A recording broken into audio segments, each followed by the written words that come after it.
So currently the mods are on. Yeah, so everything is on bar the coal generator delivery fix. Obviously, we've got a bunch down here I haven't turned on, but we've not had them turned on from the start. They're there as maybes we might add later on as we go through, but if you haven't seen before, we've got bigger camera zoom out, blueprints, conveyor rail filter, decor lights, flow splitters, gas overlay, germ scrubber, half doors, pipe pressure valve, professional attire, and wallpaper. Though I think professional attire might not be working.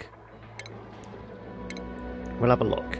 And we finished at cycle 120 last time. We're at 124 because I just went in for a couple of the cycles, just tweaking a few things. Not any major changes. I have, like, put in a blueprint for an electrolyzer oxygen plant.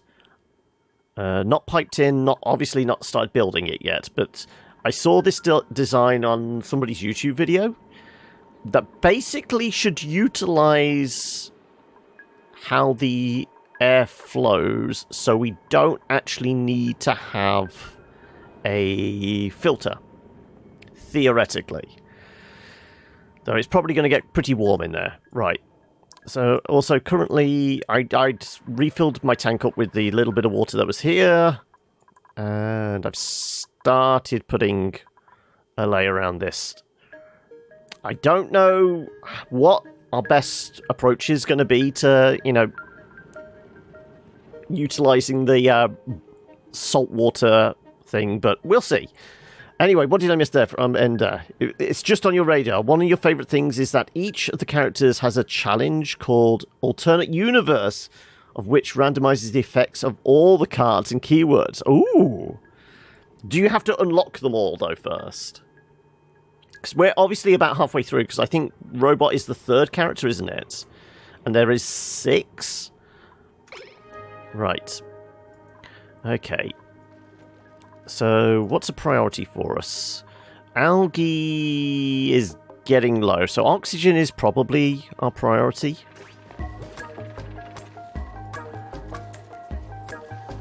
So getting the Wheezeworts will help us chill out. We did have a warm patch in here, didn't we? Yeah. I think we're going to have to shove a Wheezewort in here. There you go. And even though these things are turned off, I mean, let's actually disable the buildings, because we have the suits made now. We disable the buildings, presumably that will make sure there's no power running to them, which should ensure that they're not heating up. I would hope. I think it unlocks all the characters and complete a run with each, or if you remember rightly, to unlock the challenges, but I'll double check in a sec. Okay, right. Somebody dropped the Wheeze seed.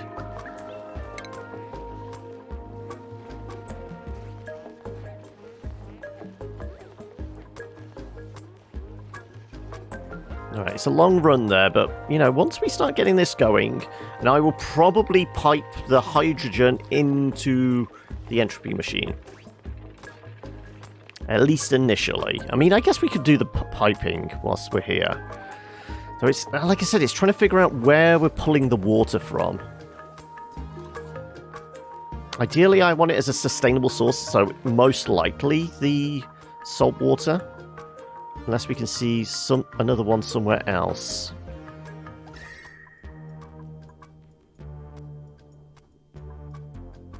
Oh, we've got a natural gas geyser down there. Okay. We've discovered power! That's good to know. We've got another cold up here, but that's right past all the germs, of course.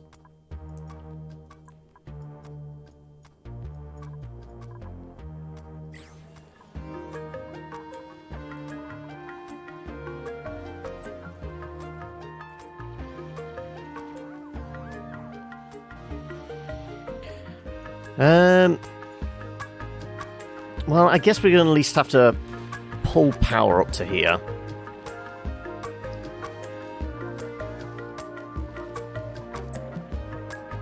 What if we were to... How about we do something like this?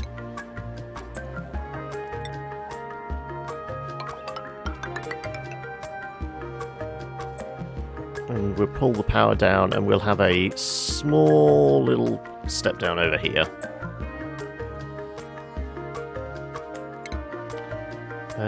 Where's my little step down? Power transformer, there you go. Out of iron. Should be fine.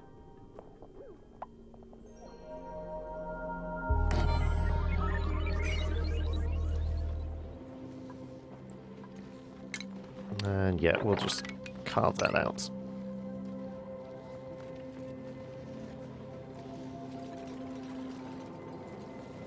So yeah, we were going to pipe this up. So gas piping.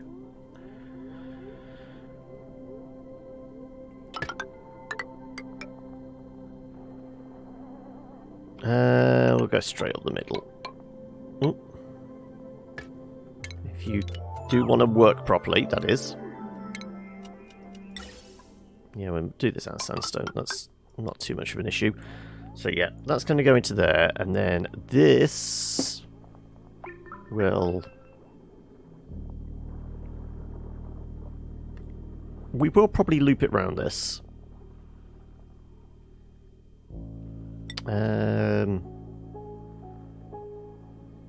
What do we want to use? We could use a little bit of copper. That said, we probably actually better destroying this.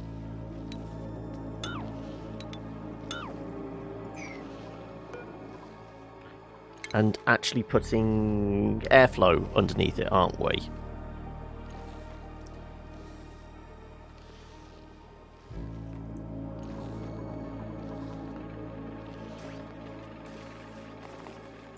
Right.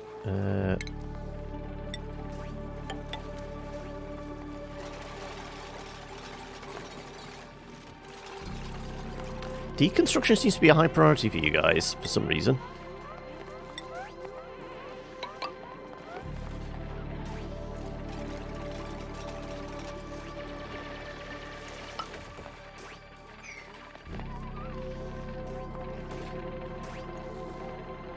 Did somebody wet themselves or drop some polluted ice? I'm guessing dropped the polluted ice, didn't they?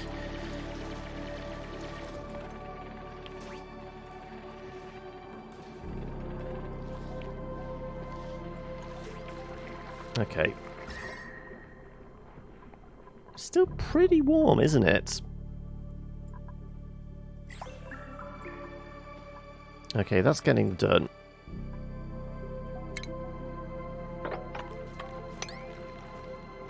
That should still be high enough that it's not actually going to affect that. Let's carry on doing insulation.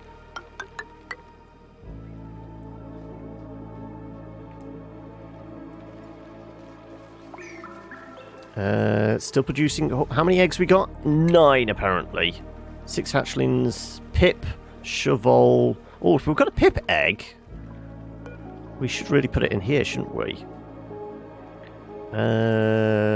Critter egg, pip egg, there you go.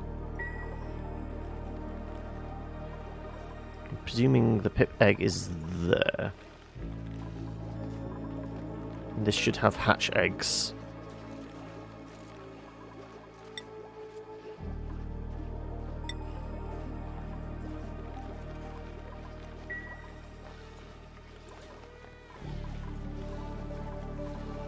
Right.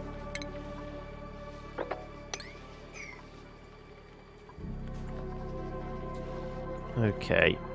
I'll start getting more focused on, like, the jobs and that. He's prioritizing specific jobs over each other. At the moment, everything's moving forward. We've got plenty of food. We've got 3 shifts on the go. Power usage.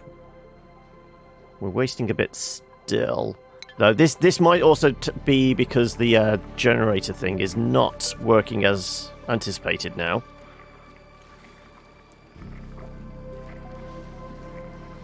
Let's do this at like 30%.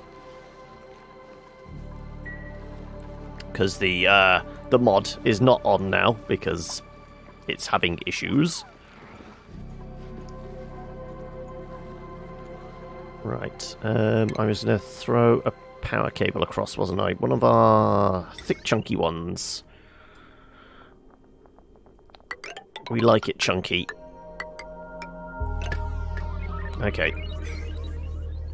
Ah, so just playing the character unlocks episodes, of which are different challenges. It says just attempting runs can unlock them. Ah, okay.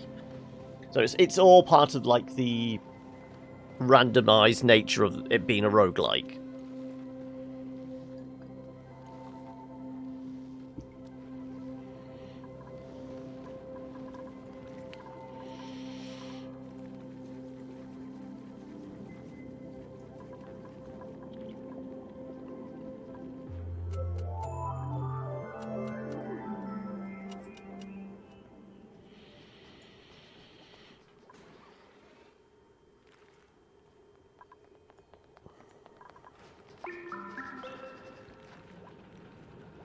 If I put some insulation up here and then stick the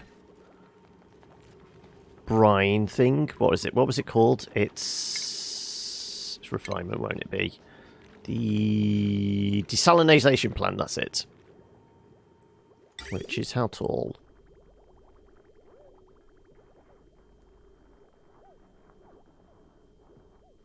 Yeah, we'll have to get power across. Oh, actually, how intensive is it? It requires 480 watts. I thought it'd be quite power intensive.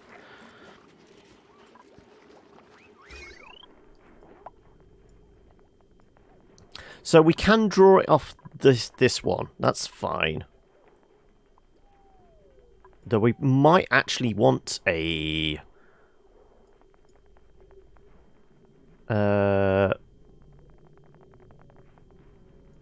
yeah, we might want another one up here. Which we can do, yes. Yeah, if we bring another set of ladders up here.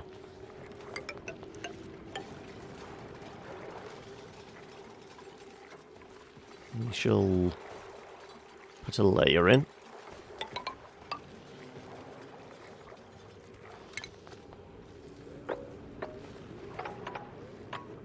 And there's a bit of copper there, we might as well grab that. Oh, and some algae. We're still a decent way away from the slime lung stuff, so yeah.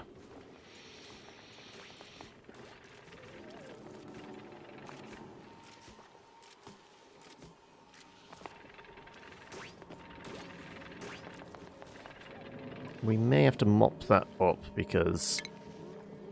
at this point, did I mop or sweep? I mopped, didn't I? There you go.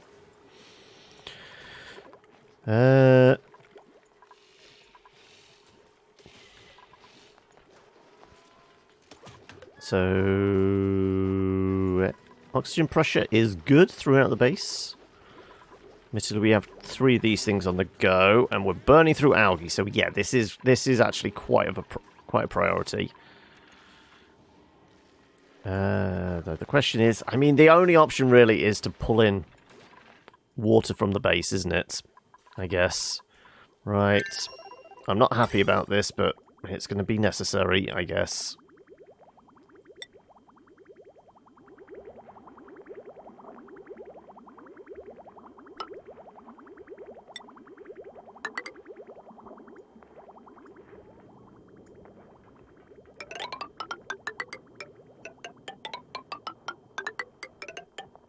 Right.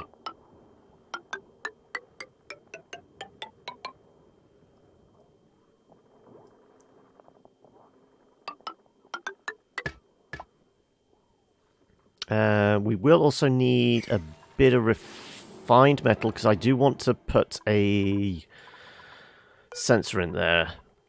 What have we got most of? Obviously iron. 6.7 tons. Yeah, let's refine some iron. Let's do 12 units again.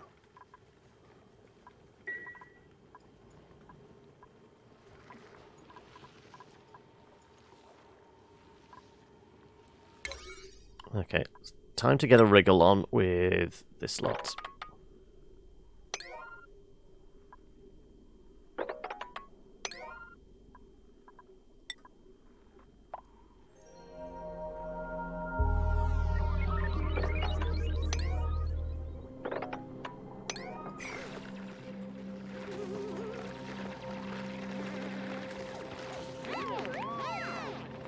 They're happy about ice, are they? Good. Well, I mean, everybody needs a hobby.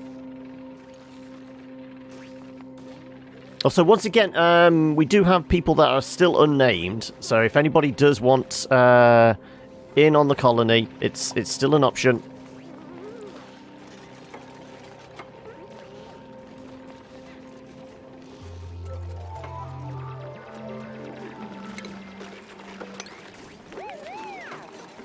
Right, and also you're going to get sealed in here now, aren't you?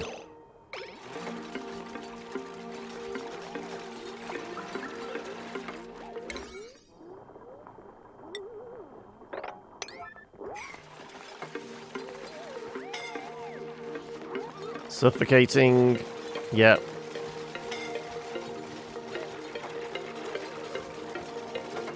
Well, it's not my fault you're idiots climbing down there when you should have...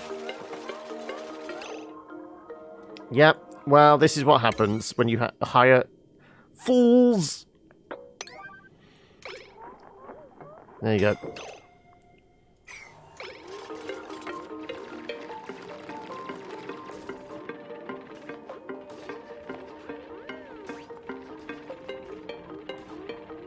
Well, they've made it out. That was a close call. We're about to lose about 3 people, I think. People already started making mods for Dicey Dungeon, of which is being... Yeah, I think I did see on the... Oh, no, it was the mods that was on the front page of the Rebel Galaxy thing, wasn't it? So are they modding the kind of cards and abilities, or creating their own characters, or twists on the current characters?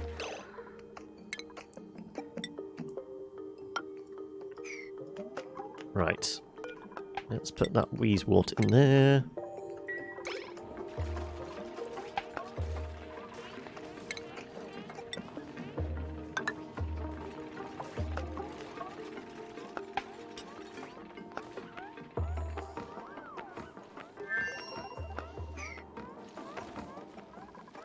I mean, given the fact that we certainly had a bit of stress there, it doesn't seem to be affecting their mental faculties. Oh, so we got points to spend, right? Everyone's got ones apart from Chipsets, who's got 2. Right. Has everybody got improved carrying so far?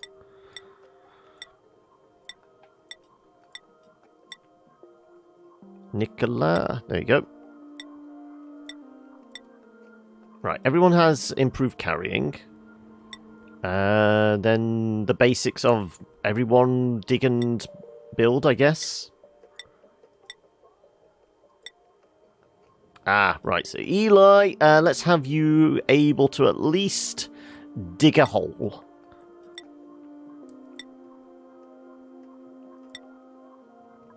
Likewise, diggy hole. Diggy hole's already done. Okay, let's do construction. Got carrying. Okay, more construction. Right, what we got left? We shall do even better carrying.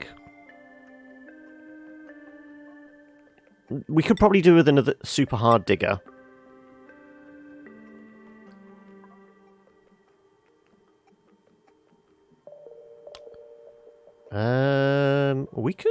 We could go for a really good farmer.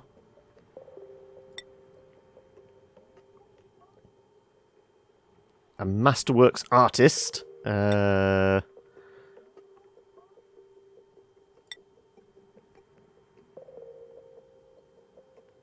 Okay, we are gonna be heading in this direction. We have got the suits, but we just haven't got like the oxygen to provide them yet. So this is why we haven't built the docks. So we'll have another super hard digger.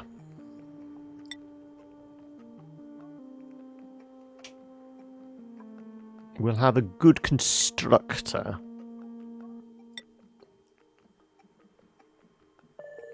And we'll take another rancher. We can do with a jolly rancher now and again. No clue. I just saw that there is a mods channel in the official Dicey Dungeons Discord. Funnily enough, it's called the Dicecord. Appropriately. Right, okay. What are we grabbing? Oxyfern seed. I haven't come across the oxyfern yet. This must be one of the new ones. This doesn't give off spores, does it? Absorbs carbon dioxide, exudes oxygen. Okay, that's really good then. Can we put that in the base, or is that going to have to be planted by the pipsqueaks, isn't it?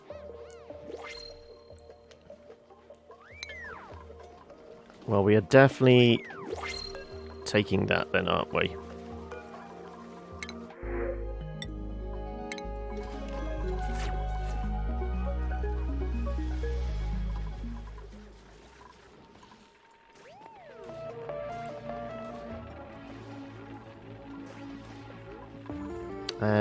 Algae's down to 1,000. We really need to either dig up some more. Where's some algae? We got some here. Emergency algae.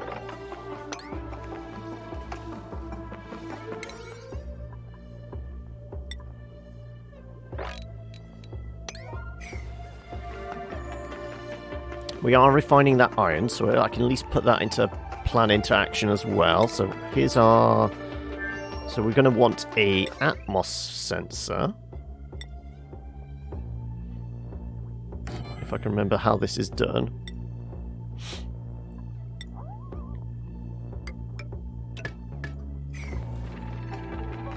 So the Atmos sensor will basically mean this isn't constantly on the run. And it's basically about the pressure. Obviously, hydrogen rises, it's going to kind of fill this space. So it's only going to pull, well, hopefully pull just hydrogen through. There's been news about GTA 6? No, I haven't. Is this actual news, or is this still rumor and speculation?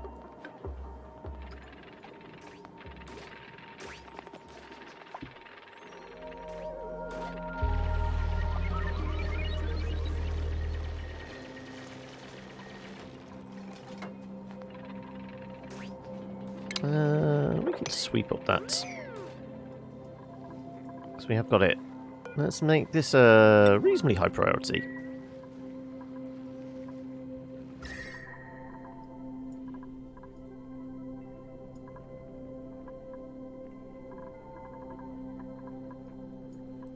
Makes sense. We've got warmer patches here, but with a couple of Wheezeworts on the go, that should help bring down the majority of the temperature, I would hope.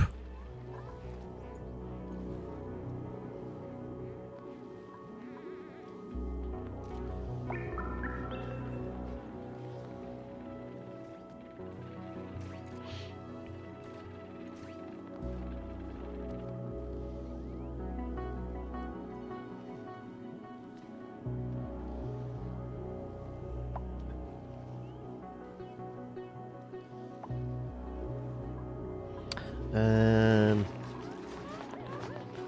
5.5 tons, okay. Algae's okay for a while, because we dug all that bit out.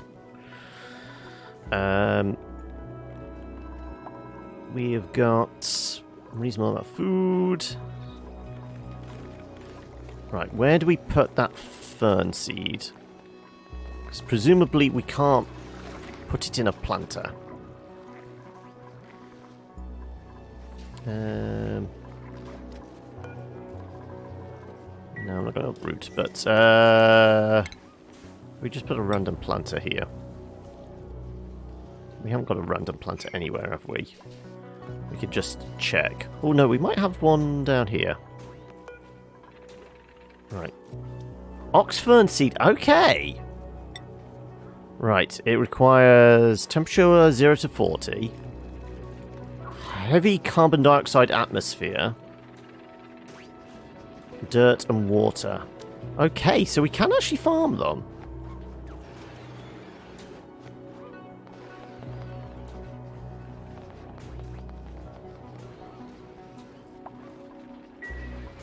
Right, so we could put it in the base as another thing. You know what? This is a kind of a small one. Let's uproot you. And we'll put that fern seed in there. It's news, but it's still vague. It's literally saying GTA 6 is being built for next-gen consoles, so it's not even touching Xbox One or PS4. I'd heard vague rumours about that myself.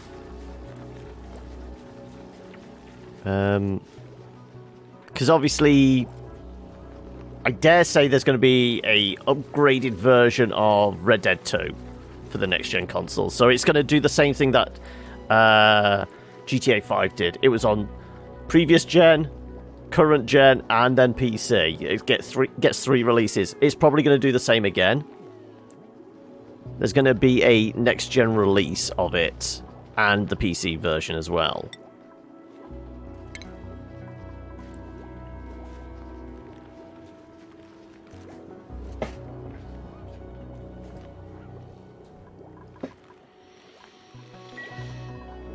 So that's just there as a backup. Also, being on this level, if carbon dioxide starts building up, that's there to help compensate. So it's going to be... Look, dead! When it starts popping up, then you know we're probably in trouble.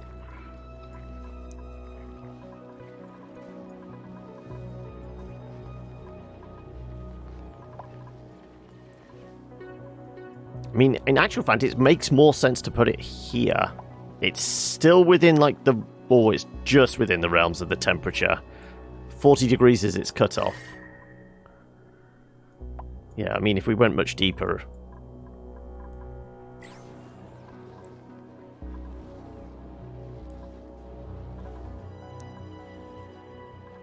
Can't put it... Certainly can't put it in here.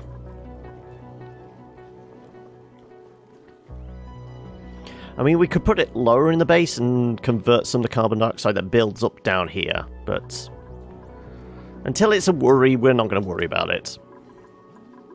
Putting off till tomorrow what we should really be doing today, I know, but...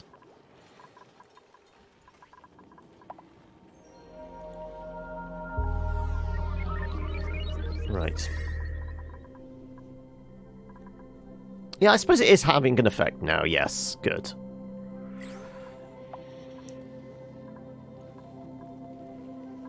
Hey, Fluffy! How are we?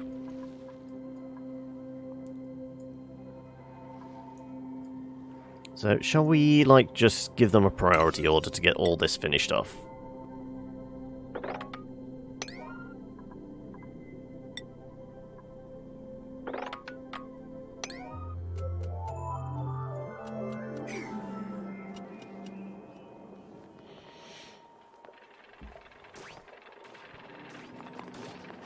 I'd like to see Rockstar do a sci-fi or cyberpunk style game, as I think that'd be interesting. Wasn't there, like, supposed to be something along those lines several years ago? Was it like The Agent or something?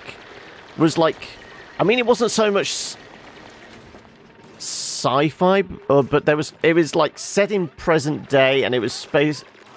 I guess there was a little bit of like sci-fi cyberpunk element to it, from what I can recall.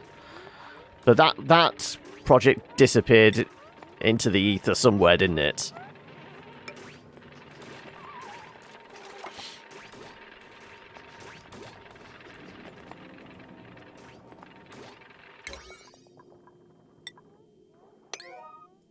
It was something like The Agent or The Agency or something along those lines. I guess there's probably a list of defunct high-profile AAA projects from studios, and it'll probably be on a list somewhere like that.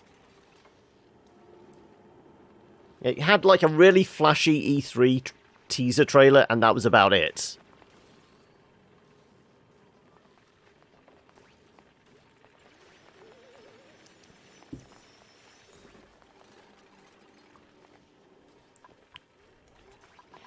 Okay, well, we are going to need some wiring in here, aren't we? No, not plumbing, power.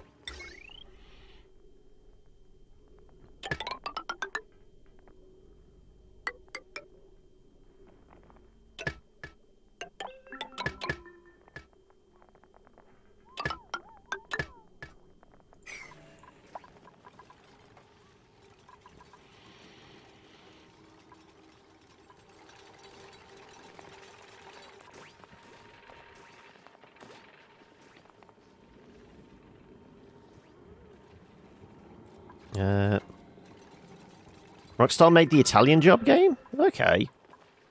Was that was PS2 era, I think, wasn't it? I vaguely recall it was in like a DVD size box. Vaguely recall it having a PS2 label.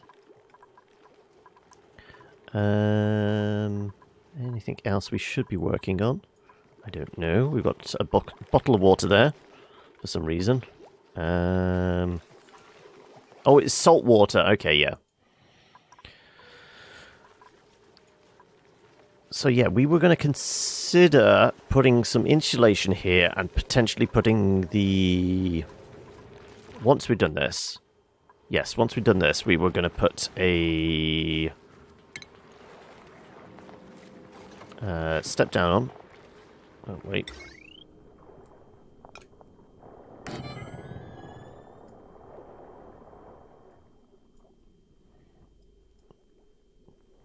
Are we actually going to run a wire through these, though?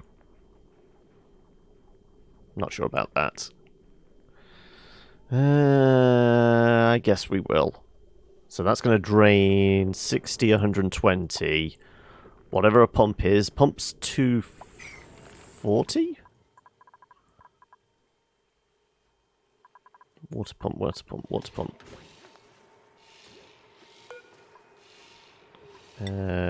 Consumes 240, yes. So 60, 120, 240, that's 360, and then the desalinization was 480. So yeah, we wouldn't overload a circuit. That's all my only concern.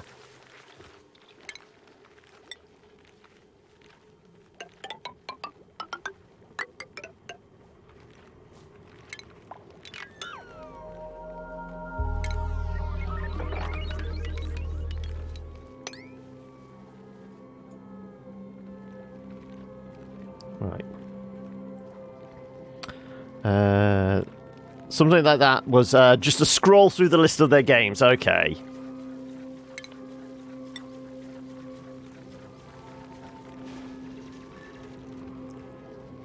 Why can't I place this here? I should be able to. There's no thing above it now. There you go. Thank you.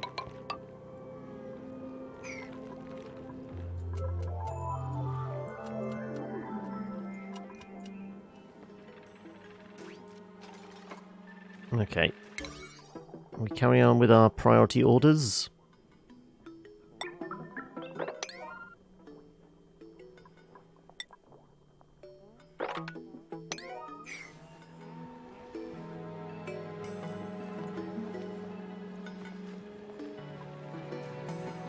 Also, I guess we should mop that up.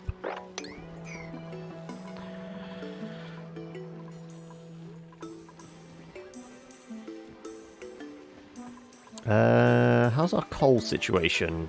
4.5 tons.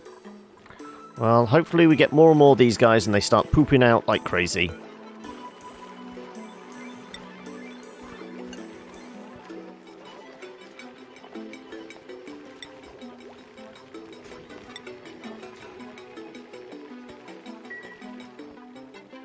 So apparently there was a leak for GTA 6, and what was posted about it is certainly interesting, as it sort of makes me want to play it more. Now, you always have to be wary. I think there's been a few GTA 6 leaks. Some saying about it's basically going back to Vice City. And then there's supposed to be drug running between, like, what would be Miami and South America. And all that kind of thing. So, yeah, there's been various rumors along those kind of ideas. But I don't think there's been any official word. And until you get something official, then you kind of, like, just have to take everything with a large grain of salt, don't you?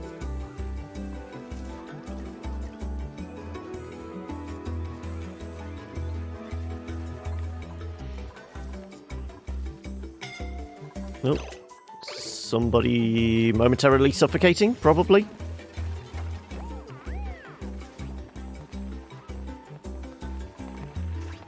Looks like we've got some melted ice here.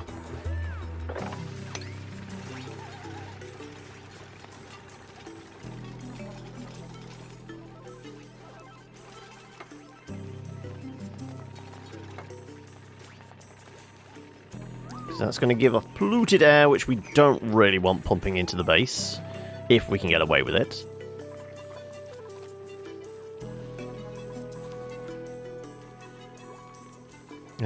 Somebody's taking a little bit of stress, but nothing major.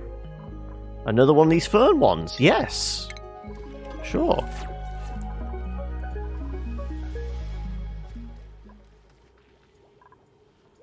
How about... because we should be able to fit it there. How tall does it need to be?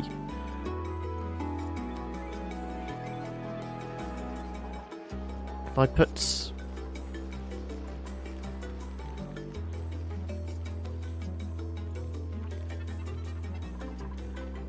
okay, regardless, we will put... where's my food?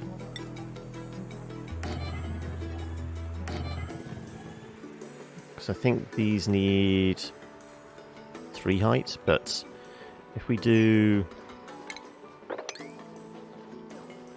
that, uproot this guy, and put them downstairs, it's going to eat a bit of the carbon dioxide. That is true. I just hope the time system is true, as apparently it starts in the 1970s and time does go forward, allowing new cars to come out and make classic process change. That kind of fits in with what Rockstar and I guess Take-Two have been doing with, like, the monetization of it and, like, the season passes and the different releases. That, you know, as time passes by, they will have the ability to buy new cars in the either microtransactions, or each update will be like a new era, and which will have the new cars, and that will kind of encourage people to upgrade to new cars. I don't know. You always have to be cautious about how brutally monetized is it going to be. That's all we need to start thinking about in the future of games, isn't it? Is how much penny pinching are they actually going to do?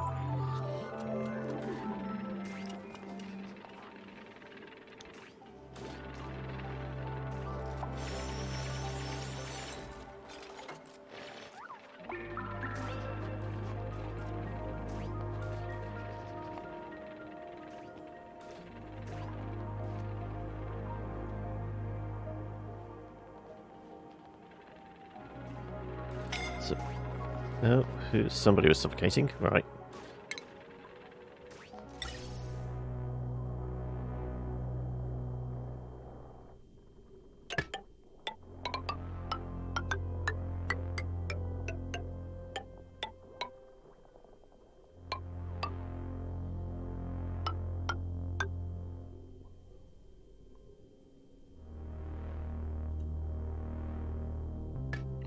probably going to do something like this.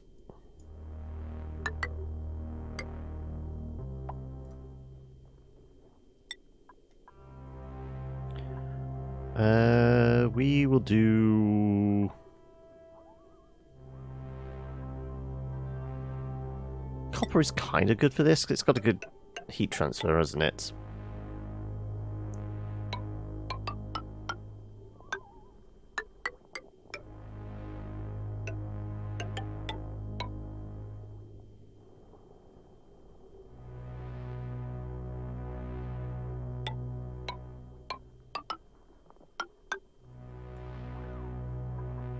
Then we go back to... Well, I guess we want insulated from here on in then, won't we?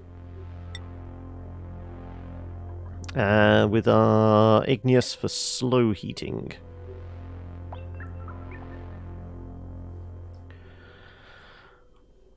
Are we just surfing the news sites at the moment? News? Are we on Reddit? Is that it, Ender? But go on then, hit me up. What's the interesting news?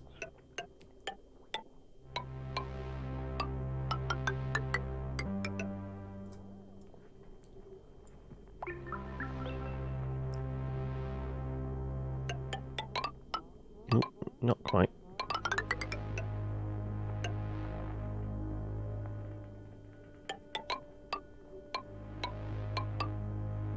Let's not pass by, just in case it does want to warm up.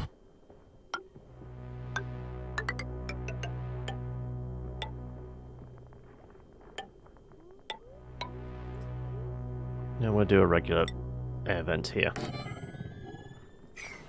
So a friend of yours has just started a new D&D campaign on Saturday that I'm in, and that is structured quite differently to normal. Oh, go on then. Okay, I am interested. Go on.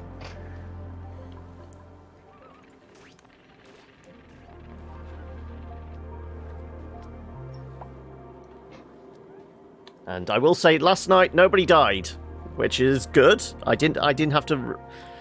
And we, the DM announced like 2 minutes before we started, oh yeah, you all leveled up last time. So I'm going, shit, I've got new spells to learn. Though I can't revivify anybody yet because we haven't got any diamonds. So there's no bringing people back from the dead just yet.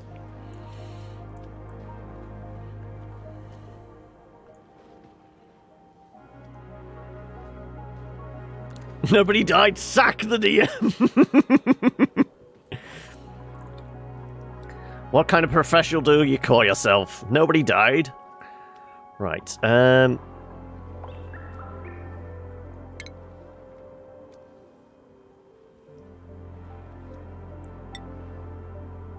let's, like, do some boxing off of this.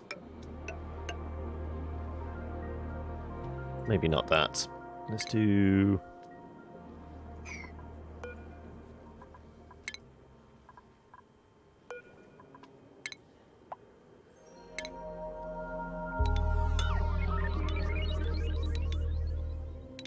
Oh, well, there we go. I was trying to avoid doing that, but never mind. There you go, gas pipe.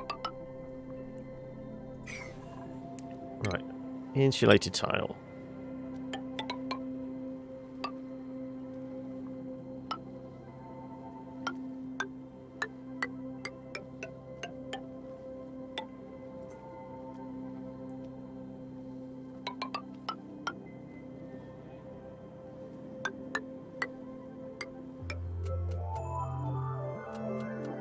Let's just do that for now.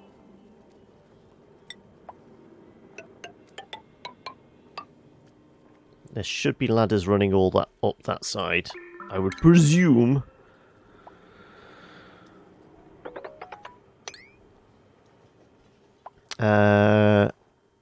You start with no items or money except some basic clothes. Basically, the world is plagued with demonic disease, causing there to be undead everywhere. So it's basically zombie survival in a fantasy world.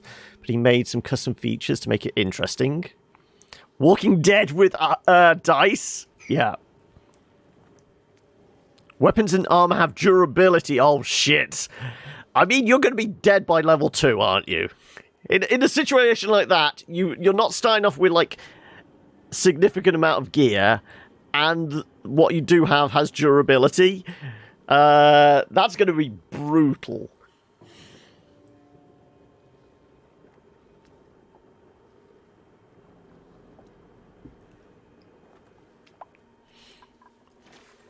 Okay, how are we progressing? Coal is still holding okay. Algae, 3.3. Okay, we've already burnt through 2.2 in a little bit.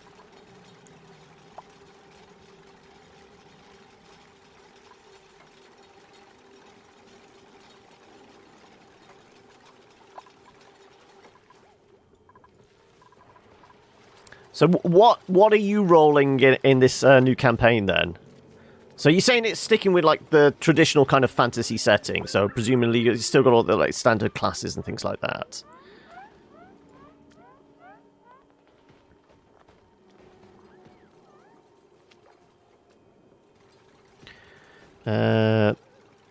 If a spell requires components, they are always used up unless the component is a weapon or like a temporary weapon enchant. Okay.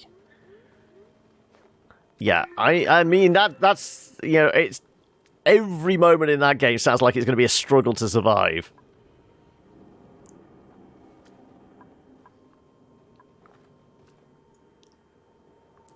He'll just make the victories that much sweeter, I guess.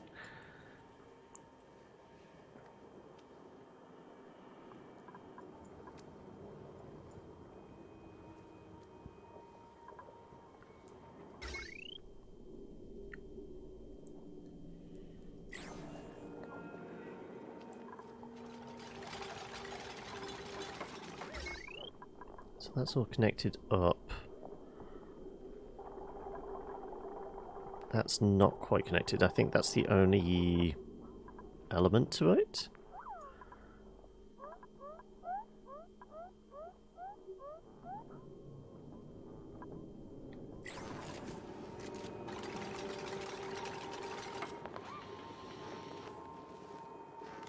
Yeah, just because there's no output, that's why they're not running. That's not running because there is no final bit of that.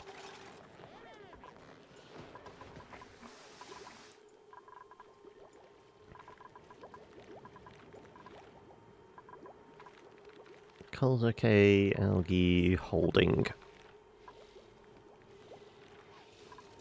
Okay, so we were going to... Well, we uprooted that one, so we should have 2 of these.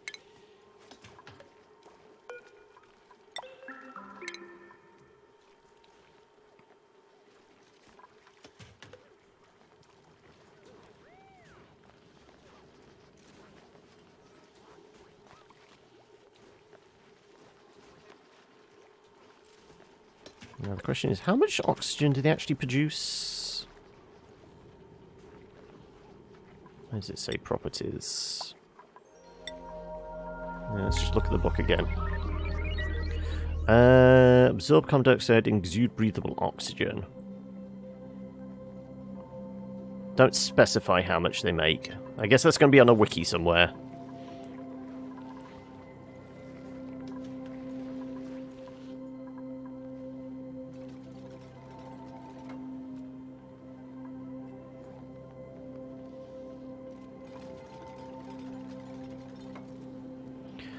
You're playing a Lizardfolk Ranger, Charm of the Wood, homebrew subclass. Okay, that allows me to make charms out of wood or bone. That grants bonuses until your next long rest, and anyone can wear the charms. Multiple charms can be worn, but some charm effects don't stack. Cool!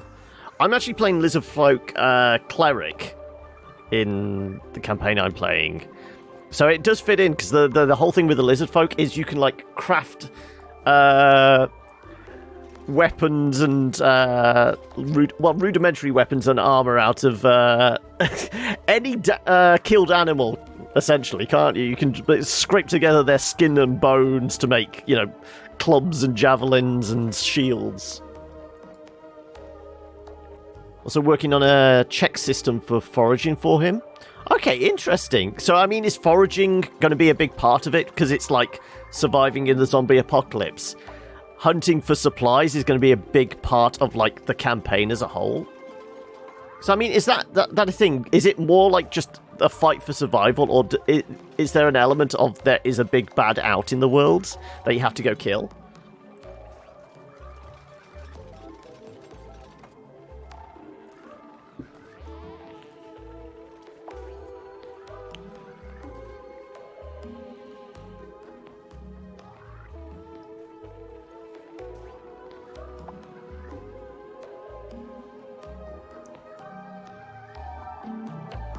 We're just waiting for that one little bit of wire, and then this should start running, theoretically. What do we want to set this to? If it's over 50...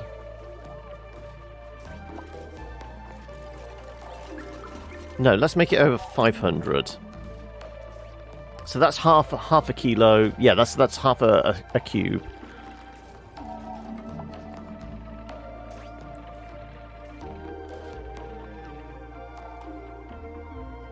We might up that even more still.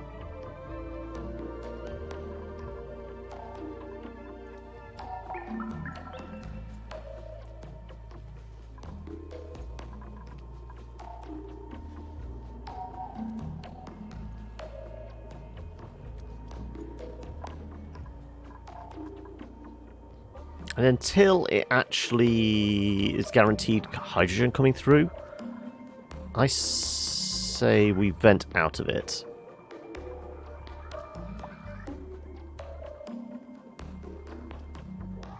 Or we could just disable this. Yeah, I guess we could disable this until... Yeah, let's do that. There is a story, but it's free reign and heavily based on survival. Yeah, I figured. Also, I find it funny that the campaign hasn't started yet, and we already know that the Warlock is going to die first, and are most likely to live the longest. I feel like a lizard is more like geared towards survival in an apocalypse, isn't it? I mean, the only one that would be above it if there was like a cockroach race, really. That would be interesting if you could homebrew a cockroach kind of race. More Oxlite then, yeah.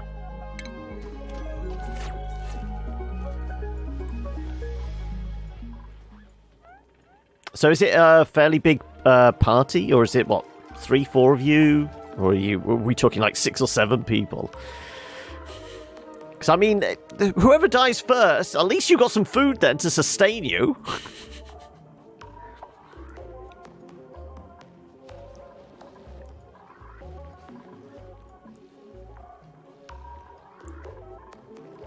Right, how are we for eggs? 7 hatchling eggs, 3 pip eggs.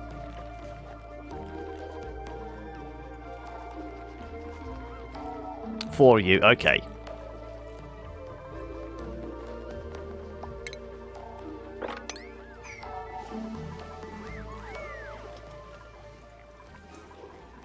Did that pip egg ever get delivered? Nope. So I have no idea where those pip eggs are. I guess I could click. Ah, there we go.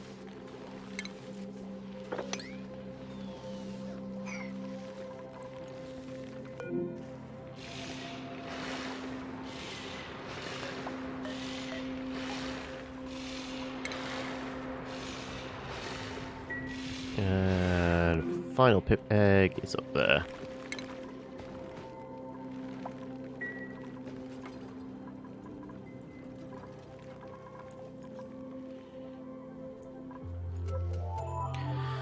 Halfling Warlock, half-elf Paladin, half-orc Cleric. Okay. Let's face it, the soft, squishy halfling and half-elf are probably going to be the first ones to die. Also, thank you for the follow there, PY. Is that PY or PWE? Or is it PWE? So many ways of saying it, but thank you for the follow. Hopefully you enjoy your stay with us. We don't just talk about D&D, honest. Hey, Dagnix! How are we? Have we survived another week? Well, the week's almost over. I mean, the odds are good. If we've made it this far, we're going to make it to the end of the week, aren't we? Okay, it does look like these are producing a fair amount of oxygen, which might actually put our storage of these at risk. We might have to move these down.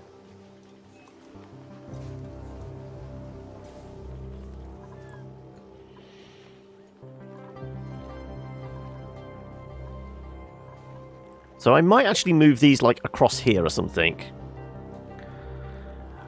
It's not going too badly, Bolshak.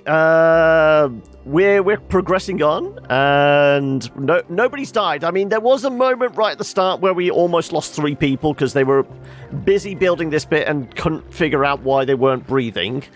It's because they were like sat on one another and didn't give themselves an out. But we're okay, and yeah, things aren't going too badly. I'm kind of thinking I might move these across though. Where would I fit them in? I kind of think putting them under the vent here. So if we actually move this down. Yeah.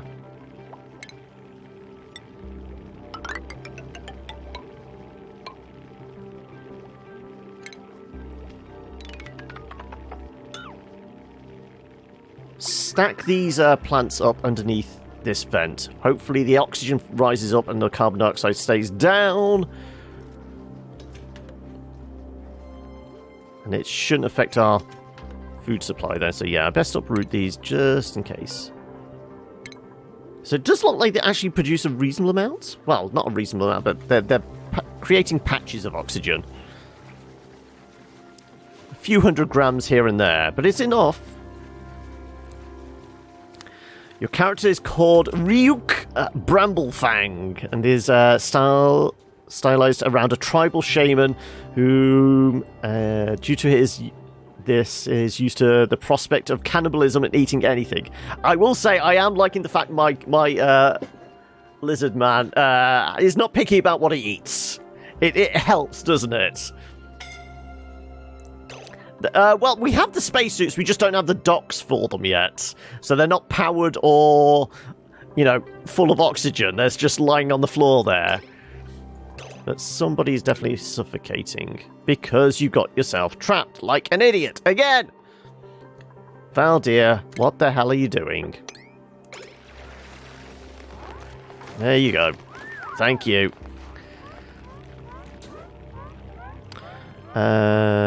Well, next week, you will be doing a live stream next week on Wednesday, building a Gundam model. Is this a customized one again?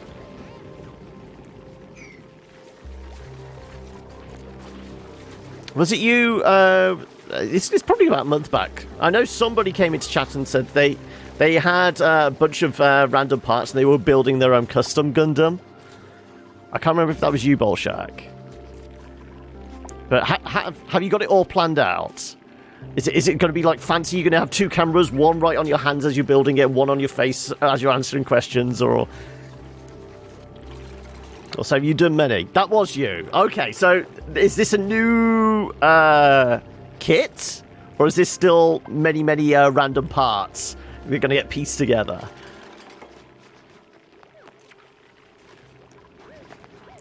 Greetings, Jangario. Are those graves filled? No, they're there as a threat. Behave well, or we're putting you in the ground. No, these ones are all empty. They're just there as a veiled threat to the dupes. Behave, or yeah, you know where you're ending up. Custom build using spare parts. Cool. Well, if I don't get a chance to see it, you will have to at least post some pics in the Discord or something like that.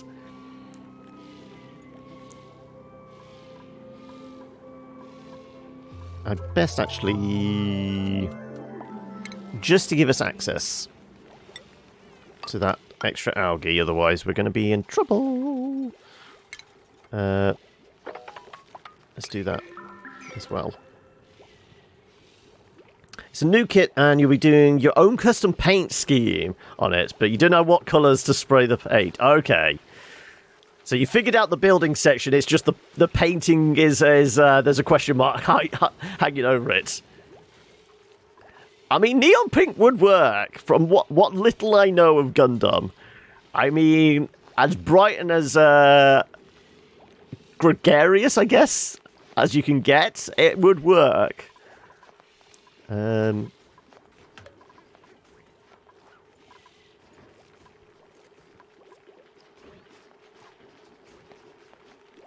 So yeah, we are going to put a few of these.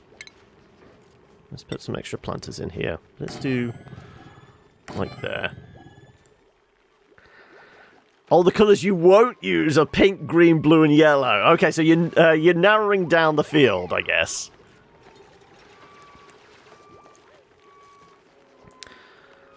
You're sure your 400 cycle base save is corrupted? So I don't know if I just wait for a fix or start a new colony.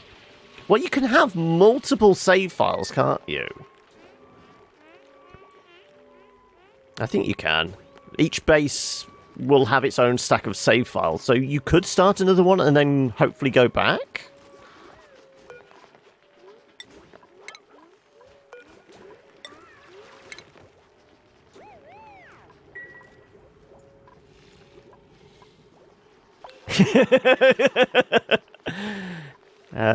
The kinkiest of Gundams. Well, apparently there's not enough carbon dioxide down here. Ah, interesting.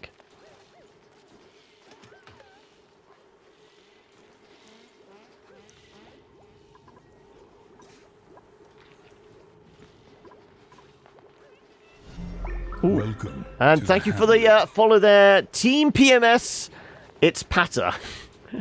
Welcome. How are we doing? Right. So what is the requirement for these? Is it, what was it, like 40? Welcome. Oh, and thank you for the follow, Jangario. Air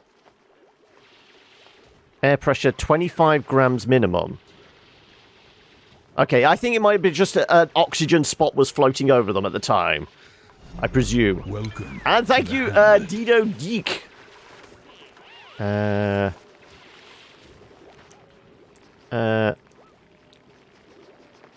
You don't have enough money or time to do many coats. Okay. Right. So that's going to help produce a little bit of oxygen, and presumably it should go up through the vent and the carbon dioxide come down. That's how it works in theory, right? At least. How are we getting on with this? Okay, so this is running. Don't breathe in all the oxygen. That's for the rest of the base. So we just need to get this bit up and running now.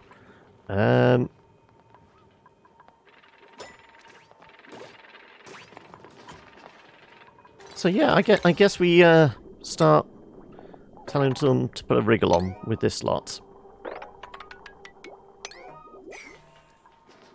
And priority for these is, yeah, back to 5.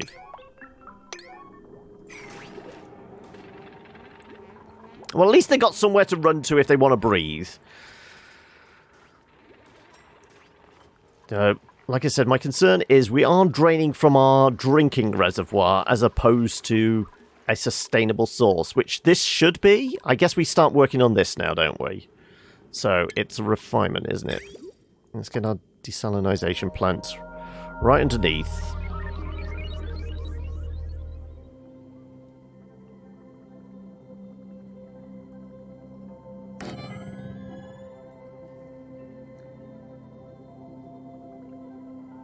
Actually, it doesn't matter then if it comes out warm, which it probably will. Because if we feed it this way and have it feed into this water, it's only going to go into the bathrooms and then onto there. So that doesn't matter too much. It might warm up the base, which we have to be a bit concerned about. But yeah, I'm wondering how hot it's going to come out of this thing. I'm guessing probably like 40 degrees minimum, more likely 60 to 70.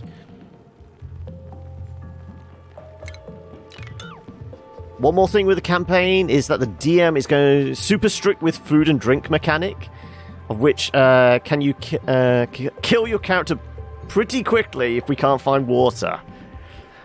So the cleric is going to be very important to the campaign, presuming they have create food and water. No, create and destroy water, isn't it? Is the spell.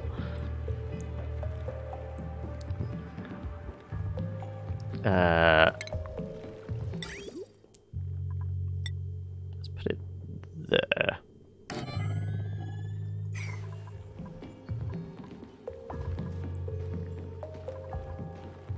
So we're going to want... Actually, do we want this out of iron or do we want this out of gold? No, we'll have a gold pump in here, because it's going to get very warm else. Liquid pump out of gold.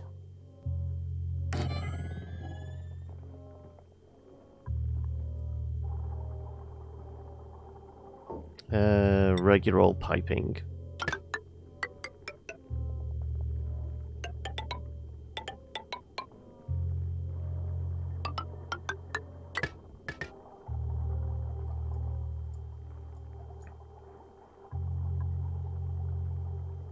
And then, just to be on the safe side, do we do this insulated? Kind of think we do.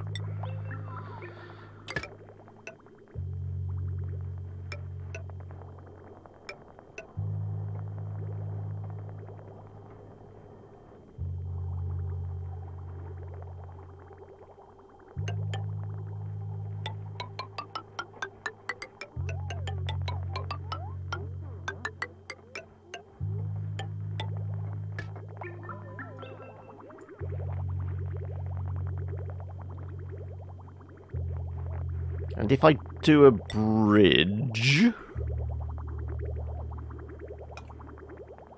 like so, that should run right, I think.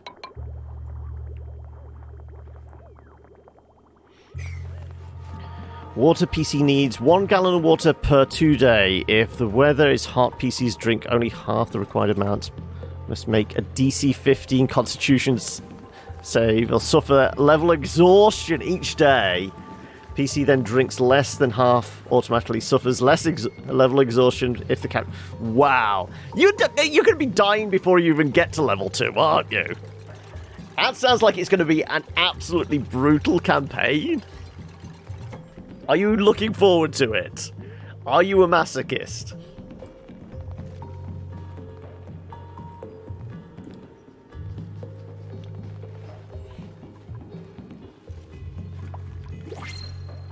New printables available.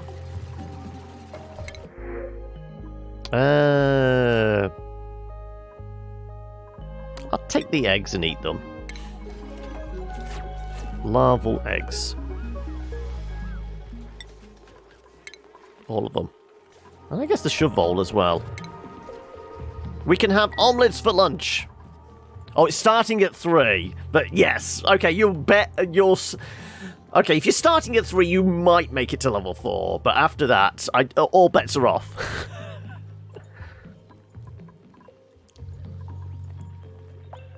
So is anybody else going, like, super kind of custom homebrew? Because you said your, like...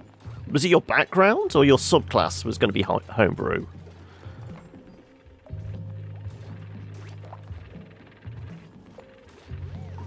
Because given the... like... the setting, I guess it could throw up more options for kind of homebrew stuff. I thought it might be unreachable here. Damn it. Okay. I don't particularly want to dig up the dirt, but we might have to. Let's face it, the pips have done a poor job of planting anything here. So we're not going to have our rooftop arboretum like we wanted.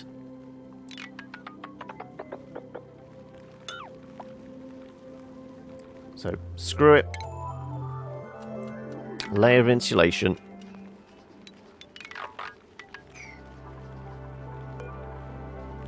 What the hell? No. That's weird.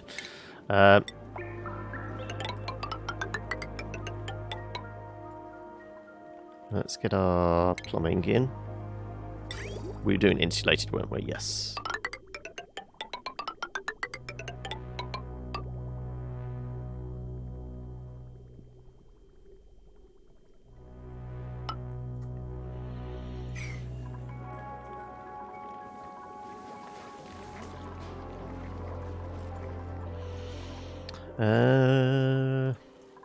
I should start specialising and telling people to focus on certain things, but at this stage I'm just happy that everyone's ticking over. Food is fine. Oxygen's getting quite thin now, I will say. 870. What about over here? Oh, that's not too bad. So surprisingly, it's just over here. Ah, it's because we sealed this off. Yes, that makes sense. We did seal this room off. Nobody's going in there other than to open this door. We'll put a vent in here once this is up and running.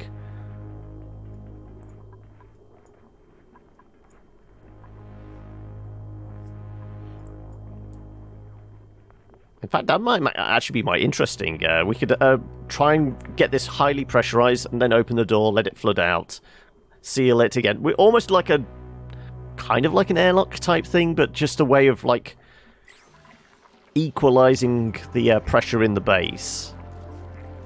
But yeah, the rest of the base is not too bad. Good. I was wondering how long you've played the game as well as that asteroid this colony is on, because it looks like kind of like Terra. Because this is us coming back to it after a pretty decent break. Because we stopped, I want to say, was it like end of... Might have been end of April, in fact. So we took about 2 or 3 months off from playing it. So we came back and we just did whatever like the starter biome, the starter asteroid was. But in overall, I've played many hours of this, but we're just taking a very chill approach. I'm not like setting myself any particular challenges. Coming in and seeing the 1.0, there's stuff I have no idea about. Never had pips, never dealt with desalinization and things like that. So it's all kind of, there's elements that are new, but the basics of it I know. And we're just pootling along, I will say. I think the Warlock is going with a homebrew subclass, but I can't remember as for the others. I don't think so. So this is the first character with back. I don't think backups are a possibility. I think they're a necessity. In a campaign like that, I'm pretty sure you're going to have to all have like at least 1 or 2 backups. Oath of the Crown? I can't say I've heard of Oath of the Crown. Life domain for the cleric. Yeah, that's a go-to. Though I will say my cleric is Forge domain. I got to actually use like one of its special abilities last night. So I'm there channeling divinity and making arrows for our ranger and assassin, our rogue, and replenishing their supplies, which was kind of satisfying, especially considering I made some special trick arrows, which was kind of cool. It actually worked and actually got utilized within an hour or so of me making them, so I was pretty pleased about that. We're max pressure in here apparently.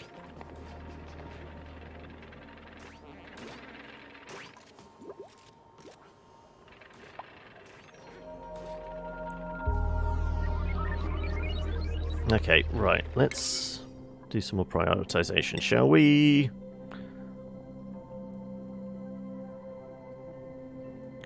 Let's get those ladders done. That should get us up there. Sealing off the roof is not that important, I guess. All that is, though. So we are going to need some ladders across because whatever it was, it melted.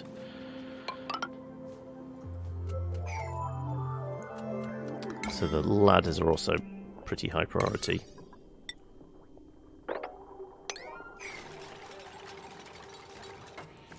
struggling for decide names for your colonists. Well, I mean, you could basically do something like pick your favorite TV show and name all the characters after like characters in that. That's always a good go-to. I mean, if anybody here wants in on this colony, we do have a few spots available. Where is it? We've got like 5 to pick from. Everybody gets renamed apart from Meep, because we've said Meep is going to be our scapegoat, because Meep is always to blame if anything goes wrong. Anytime.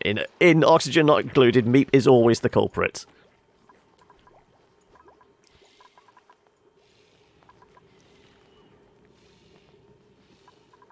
Yeah, so that's built back up again, but we've got a layer of oxygen there that, like I said, should seep up.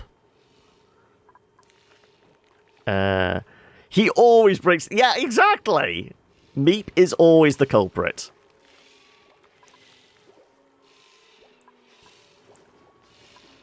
Oath of the Crown is in Ravnica. Sorry. It's very team assistance based. Okay, that's probably why I don't know it. I still need to get myself a proper copy of Xanathar's Guide, because I think the Forge Domain Cleric is in that, so I'm still like referring to bits and pieces online as opposed to actually digging out the book.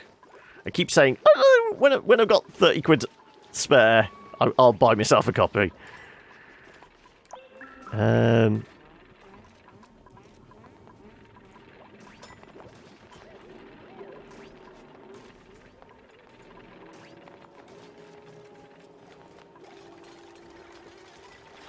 Hopefully we don't run out of copper.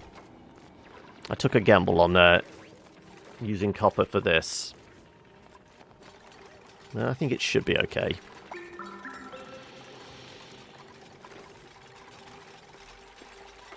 You have all the books on D&D Beyond. What is the actual cost for D&D Beyond? I mean, obviously watching Crit Roll and things like that, I am thinking, is it worth the investment? 300 quid, okay. But isn't it a subscription model? So, I mean, is it 300 a year? Or once you brought the books on D&D Beyond, you just need a generic login, and you've always got access to them. You just got a dupe who has perfect interests, diver's lungs, but has allergies, so isn't great as a farmer. Oh no. Just keep them away from the crops. They'll be fine. Okay, let's...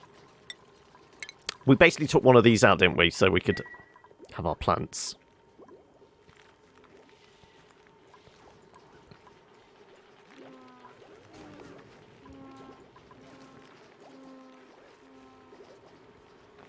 Oh, so they hadn't died because of the pressure. Okay, that's fine.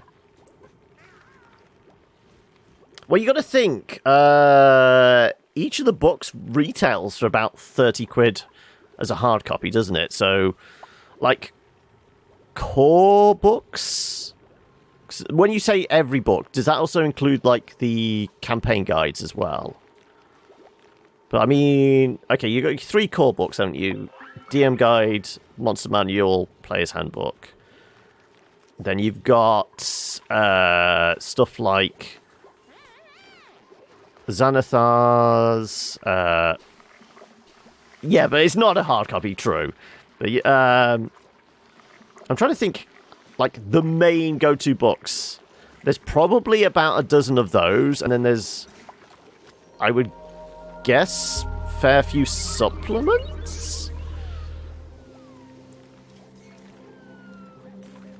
I mean, if you go into your D&D Beyond, can you see how many books are listed specifically?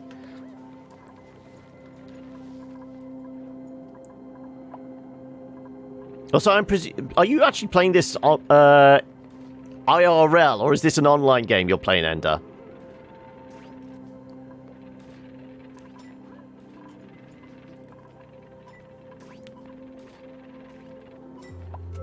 You keep beeping, but we disabled this, so that's not actually going to do much.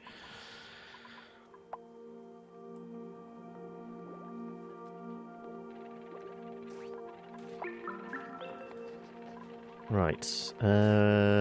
Let's prioritize the rest of this.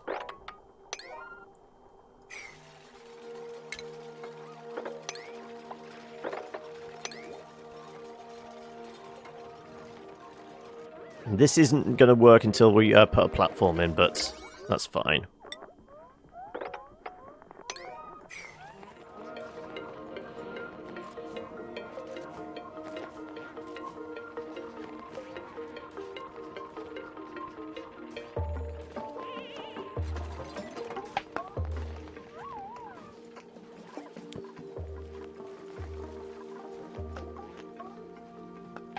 I'm going to want at least a couple of doors here.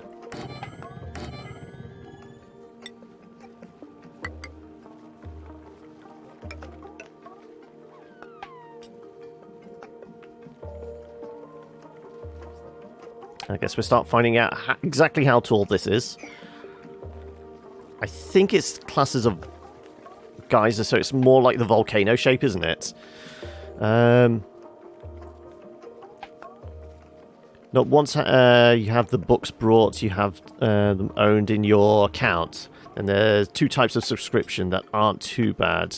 There's $2.50 a month for the player subscription, £5 a month for the DM one, which you have as it lets you share the content of the books. Okay, so that's where it actually gets a little more kind of cost effective, because one person could have like the DM account, share with everybody else, and then everybody could club together to pay for that account. So if you have a regular group, you could essentially have one person's account running the entire campaign and have access to all the books. But it is an online game, okay.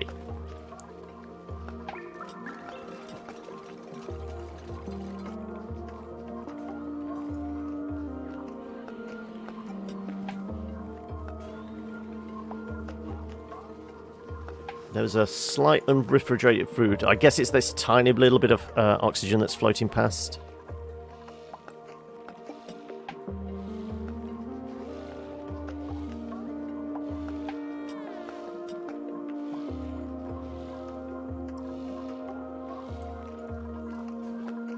Okay, we're risking our food now. I guess we move our food further down.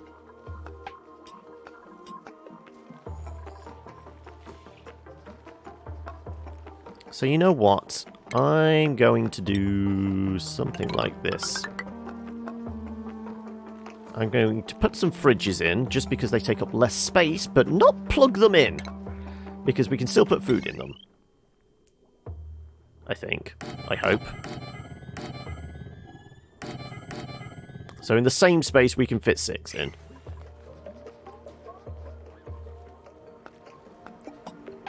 And we don't need you anymore. Where's my deconstruct? Deconstruct. Go on then. What we got this time? Hey, Zappa! How are we? We will take... We'll take some medicine. Snazzy suit looks good, but we'll take medicine. I think I would miss opening the old tomes and turning pages in the monster manual.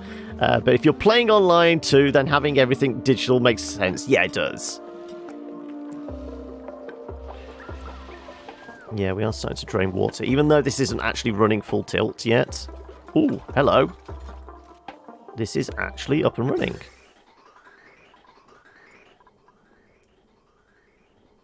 Oh, cool. Okay, that's up and running.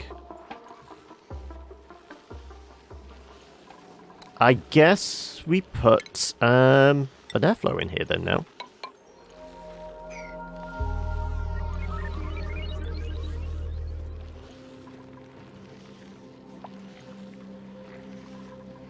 Invalid for the refrigerator?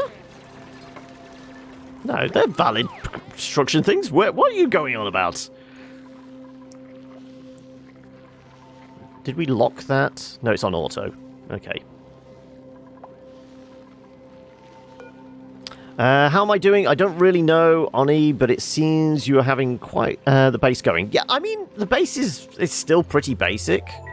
Even, 140 cycles in, we should be much further along if we were actually, like, going hell for leather on like getting it like the best, most optimal base, but we're just having fun. We're just getting back into the swing of it with this one, I guess. Okay, let's start putting food in. Okay, first one, we'll have medicine in here. Second one, we'll do raw.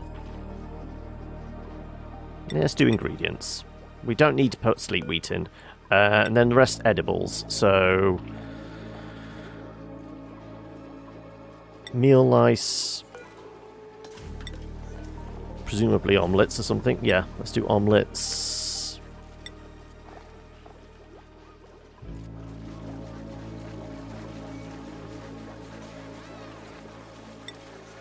One whole one for lice loaf, and then everything else. Lettuce, really? Meat, muckroot, mushrooms, and I guess nutrition bars. There you go. Right, so these things can get emptied out.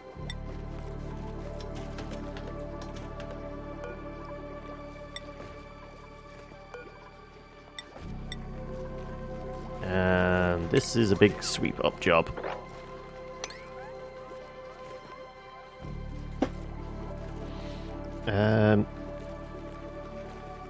300 is their bundle called a Legendary Bundle, of which all the source books and campaigns and 25% off any future releases.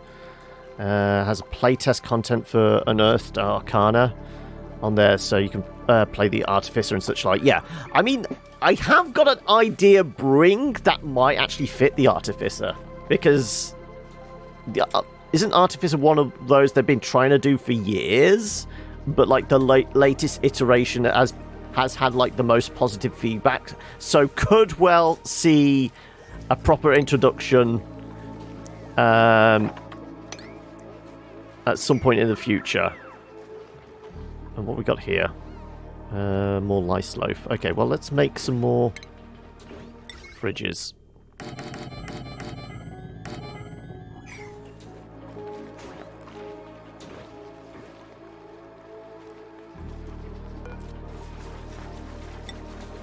That was lice loaf.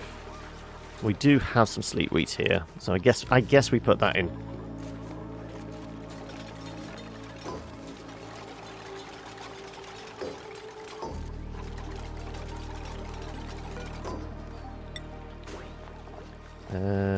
That would be in cooking ingredients, wouldn't it? There you go.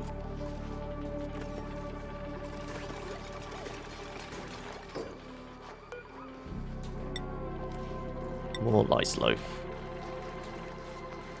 Depends on how much lice loaf. We've probably got a lot, because we have got 263. Well, it was 263 a moment ago. There you go, 280.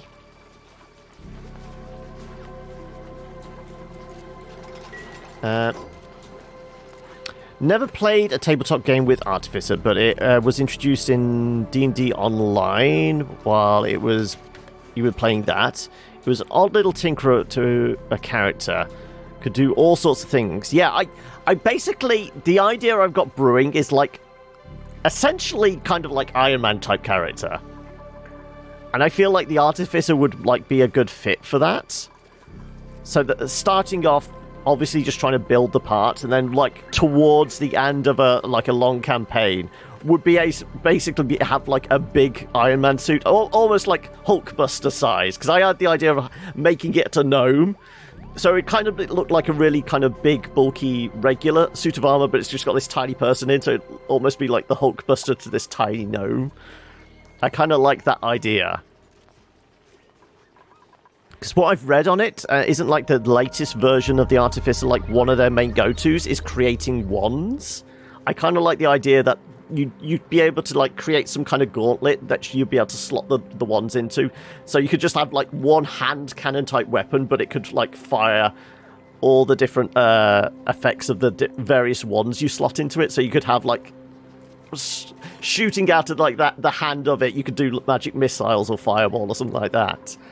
I just have this idea that could be kind of fun from like both a mechanical and like an RP kind of approach. I think they're working on 2 more subclasses to bring it up to 6 classes. Then I believe they're going to release and start working on the Mystic. Okay. I'm guessing the Mystic is going to be kind of a shamanic type character, like probably similar to a druid, but like a little more religious or something like that. Right, well, I think we've got a bunch of melted ice here. Either that, somebody's been pissing all over the floor again.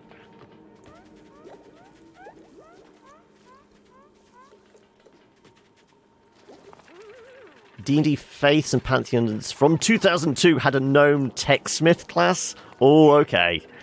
This idea seems to have more and more possibilities, it sounds like. Actually, we haven't actually checked what the temperature of the gas is coming out. 20 degrees. As it leaves, it's coming in at -9. Jeez, really?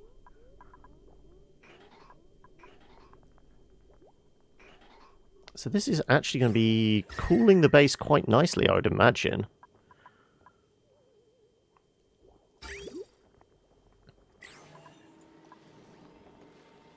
Ooh, mystics are more like psychics style mystic. Okay, so basically, then we can do our like. I guess we could start doing your X-Men type character and have telekinesis and things like that. That could be quite fun. Okay, I think we can probably get away with turning off some of these pumps now, or at least disabling them. Let's disable that one and that one.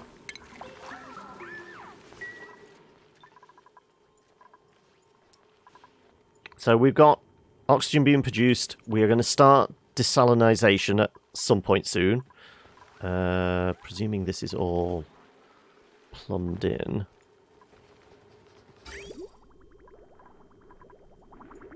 Like I said, I hope this works properly. If not, I'm going to have a big puddle somewhere.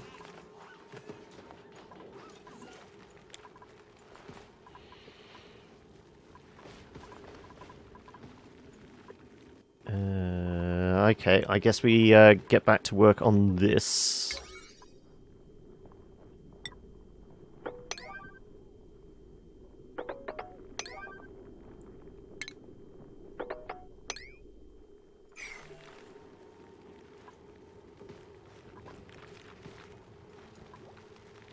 And yes, you are going to want power. Don't worry, I'd not forgotten about you. I kind of had forgotten about you.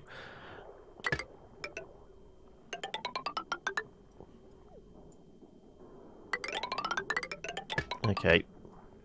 60 going through there. You don't necessarily have to go through that one either, though.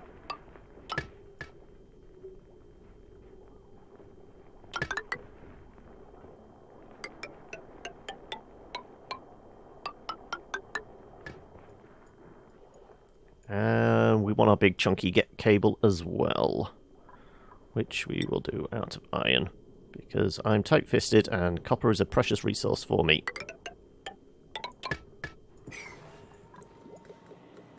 Okay, it looks like our hydrogen is building up now. That's all in place. So, theoretically, if we enable this building...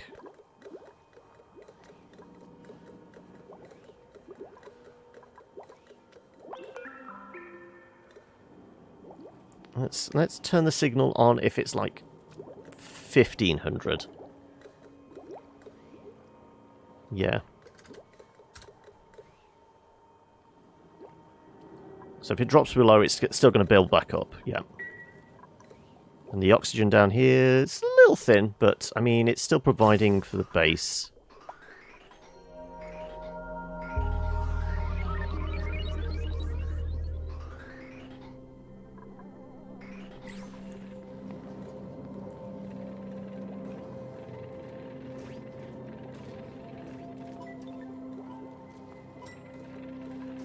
Right, in theory... Oh, no, that's pumping oxygen. We're going to break the machine.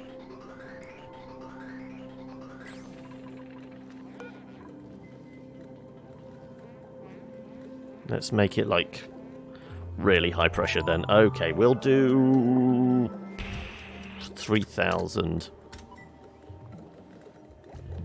is if above.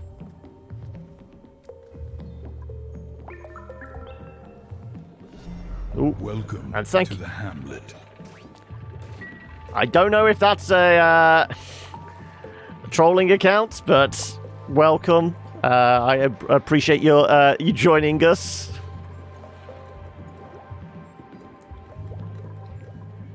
Right, let's see. 'Cause I don't know if yeah, this is going to have taken a whole lot of damage. Let's yeah,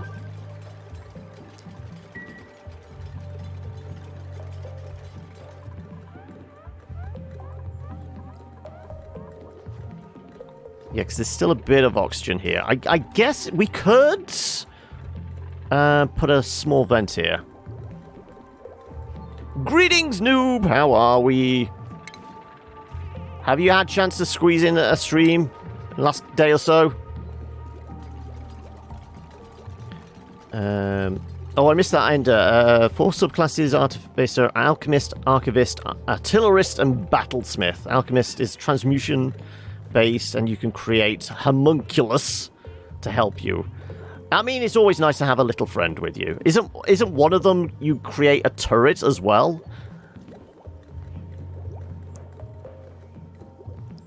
Let's chuck a gas bridge.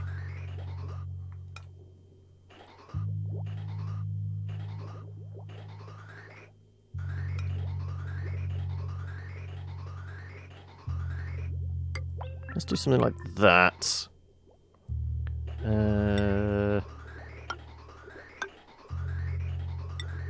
This is a temporary measure until we make sure it's only going to be pumping hydrogen through. No stream, unfortunately, but it could be doing a GTA stream on Saturday night. Okay. Solo, or you actually managed to grab a few people to join in as well? Didn't you say, like, the group you were working with, one still needs to do some leveling up to get in on par with everybody else?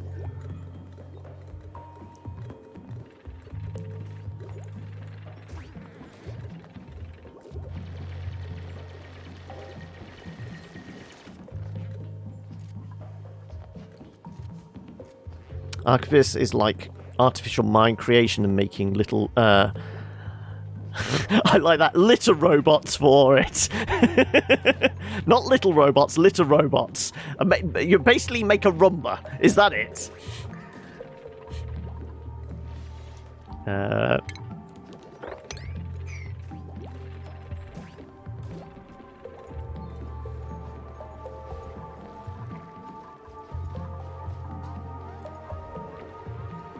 Artillerist is basically an engineer from TF2, the one from the previous campaign we had was a total artillerist called Blast. Really?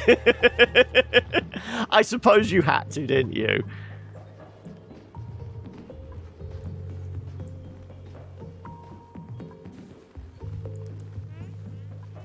One still needs to level up to get on par. We're not doing that challenge yet. This week's events on GTA Online just so happened to include some game modes that I have been wanting to stream, but the opportunity hadn't risen yet. Plus, you're having to cope with the fact that why is that exposed? We have got a cable going there, haven't we? Not yet. You've got very little opportunity to stream over that. This 2-week window, isn't it? Right, what have we got to print? Some dirt. Well, dirt is never a bad thing. Yeah, that water supply is going down. We are definitely going to need to start the old desalinator. Is like interesting healer with a robo battle pet. Cool. As I said, I have this idea for like building not so much automatons or like little helpers. I kind of want to build the if I did do an artificer, I kind of want to be able to build an Iron Man suit. I want a battle mech type idea. So I wonder if there would be a little bit of like finagling and customization to try and do something like that. Given the situation, you may have to push the stream back, but need to do this GTA stuff before Thursday. Oh, is that when it all changes again? You've got a hard deadline.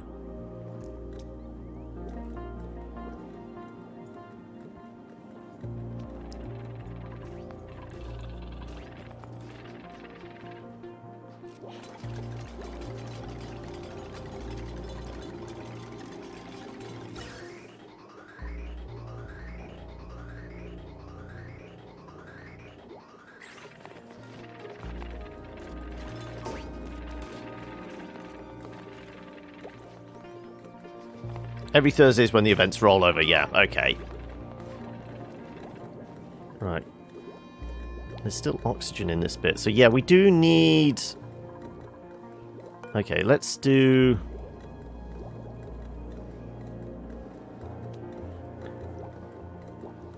We'll only pop if it's... at like 1800, maybe.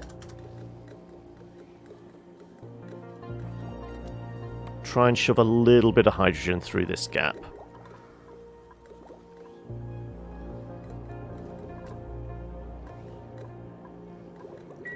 I did see this design somewhere, but I don't know what they set their atmosphere sensor to. It is moving hydrogen through.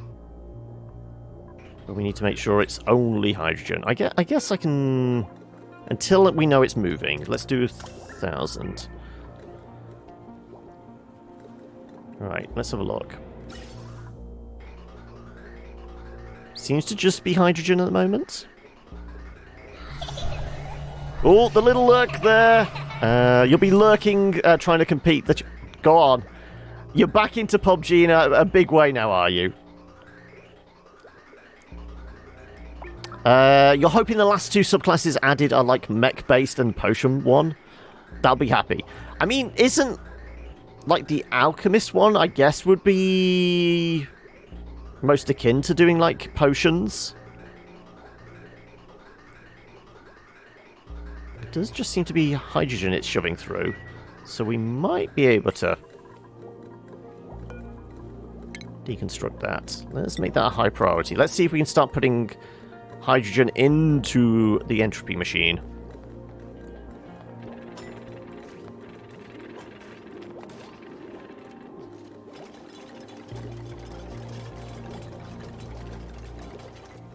Right. So, theoretically, it should just go straight up the pipe now, presuming it actually triggers.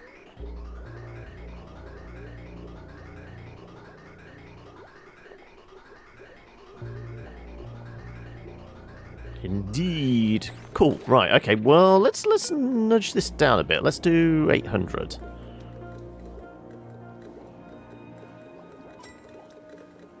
No, I think 1,000 actually works. Pressure down here. All seems to be oxygen. There's polluted water, which we do need to clean up. That's a little bit of melted ice. Also, what's the temperature down here? It's okay. What's the temperature in here? 24 degrees. Even though the air is coming out at -9. So the base must be a lot warmer than I'm expecting.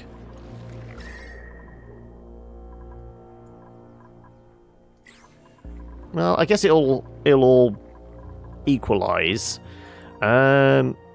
Also, oxygen across the base. 1,000. Okay, it's a little lower over here.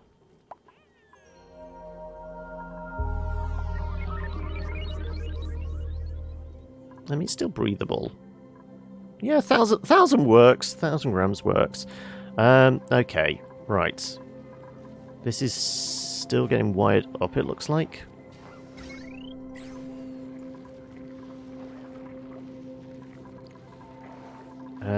Okay, this may be a little awkward.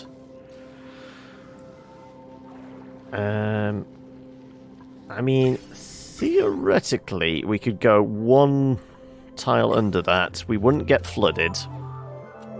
And we wouldn't be touching the slime lung. Theoretically. He said optimistically.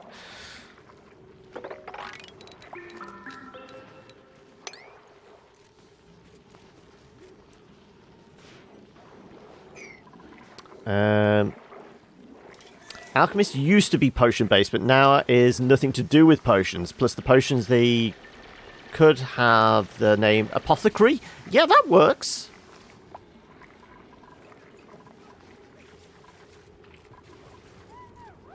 So you can't reach one tile down. Okay, well...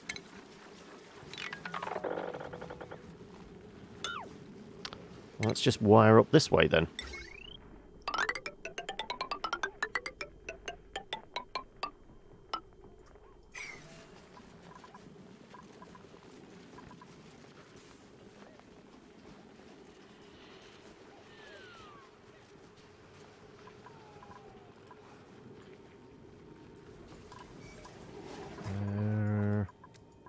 Okay, right. It does look like we're liquefying some... One of those pipes is getting damaged? No. I can't believe we're running this through that cold.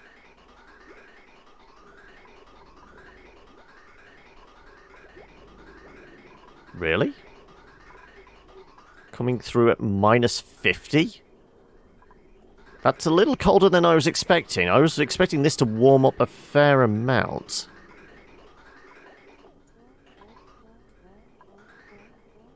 Though it doesn't seem to be cooling down the base that much.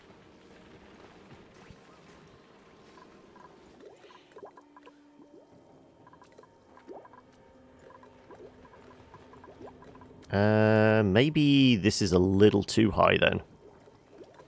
Let's send that up to 1500 then now. Because I think it's running too cold.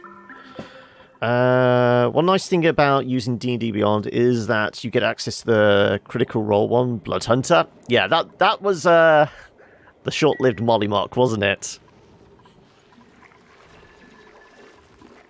So, in your illustrious career in D&D, Ender, what characters have you played and what have been your favourite?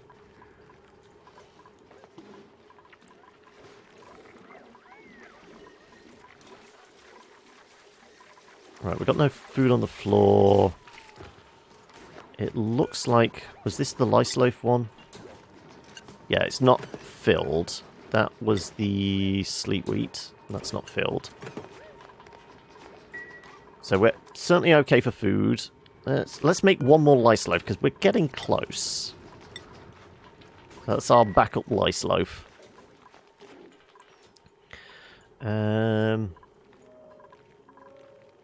Coal, 6.6 tons. Algae, non-existent. Oh, did we burn through it all? I guess we burnt through it all. This is why air's thinned out. We're down to just this. Okay, we're going to have to go find some air then. Algae, sorry. We have got these patches here, which is... This is relatively safe to get into.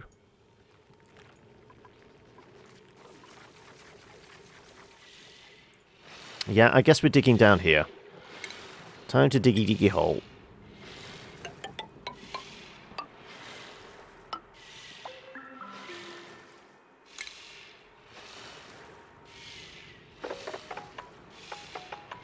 There is a bit of slime there. It's not infectious, is it? It is infectious, actually. But it's one tiny chunk. I think we could probably cope with it.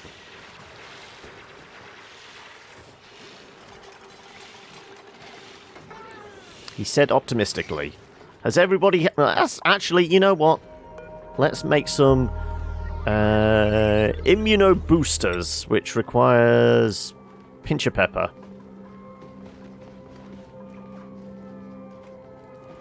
Vitamin chews, which requires coal. There you go. Let's make one for everybody. There you go.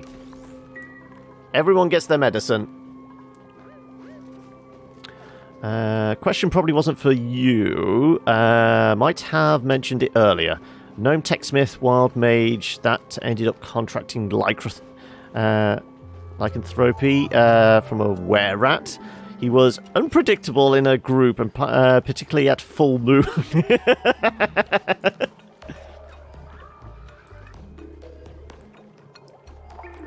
No, I think I mentioned it to Grim, but I'll take your answer. So, I'm wondering how that would play out. Was it a big group, and did you start nibbling on your friends given the right time of the month? Zappa. How did it play out in like a role play situation? Your favorite character you ever designed was a Goliath named Donovan. Did you go the traditional, well, not so much traditional, but the kind of the go-to Goliath route of something like a fighter or barbarian? Or did you make them, like, super cute, like, druid or something like that? I think there is something for, like, playing against the character, well, the kind of racial type, isn't there? Playing a class that you wouldn't normally associate. Like, you know, traditionally you think elf, alright, they're going to be a ranger. A dwarf, they're going to be a fighter or something like that. But when you have, like, a halfling barbarian or a gnome barbarian or something like that, something that just doesn't, like, make logical sense, I can see there be opportunities for weird fun there.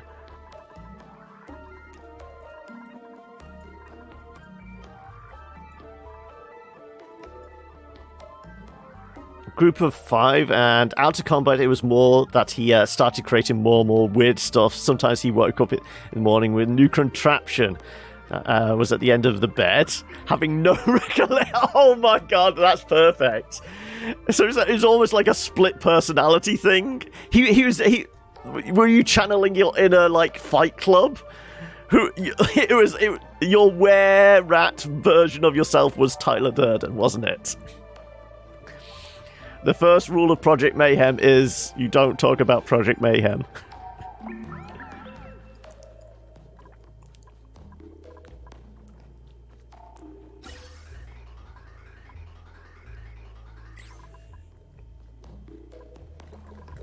Well, I'm guessing the air going through here is still pretty damn cold. Minus 80? Yeah, we're basically going to be liquefying this stuff soon, aren't we?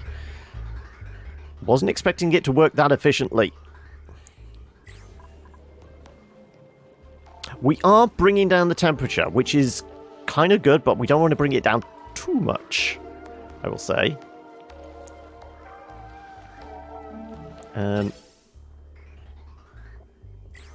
What's our oxygen like? 1900. Yeah, it got kind of thin because of... Okay, can I pull some air further along?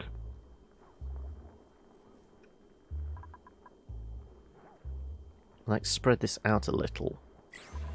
Rather than... I mean, this is quite high pressure. We have our splitters. This is one of the modded ones, wasn't it? We do have splitters. Shall we try that? They're in here somewhere. Gas splitter A and B. Splits gas into 2 equal parts. Split 2 gases equally into 2 pipes. One output can handle half the input, the other pipe will receive it.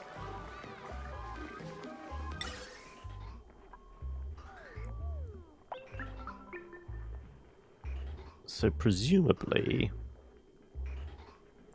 if we switch you around... So we kind of want to put something like that there, don't we? And then we'll push the other over to the other side. Okay, right, let's just take a pause for a moment. Let's delete those pipes. Donovan was always drunk. He was a fighter brute of whom always fought for alcohol and made legendary stories. I mean, booze always has to be involved in the best stories, doesn't it? You've always been a fan of the depressing society of Goliaths. He became so amazing. He is now a god in my friend's campaign world. He's the god of alcohol. Oh, cool. His legend lives on, clearly.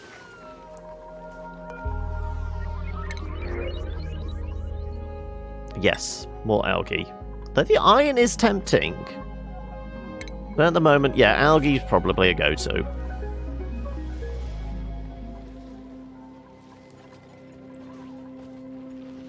Hey, Lord Kayant. I will say it's got listed there the... What was it? The coal generator delivery fixes. That is actually broken for it being a fix at the moment. I checked before the stream and it kept crashing the game. So that one's been toggled off for now. So we're like stock generator. So we haven't actually got the one where we can toggle it so it fixes the delivery schedule based on how much power there is in it. Well, how much reserves there are in it and how much the batteries are. Okay, right. Did we delete that? We did. Right. So let's try out this new split piping. I don't know what the difference is between these. Is it just visually? It looks like this is the one we want.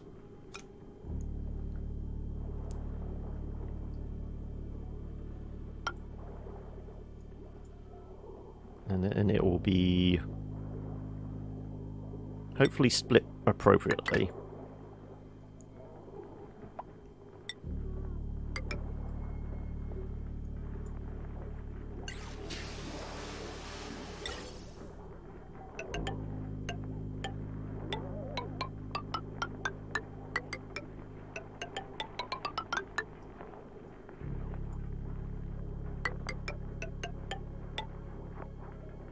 We could bring it about here, couldn't we? And split again.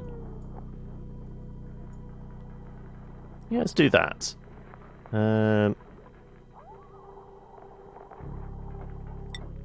Right.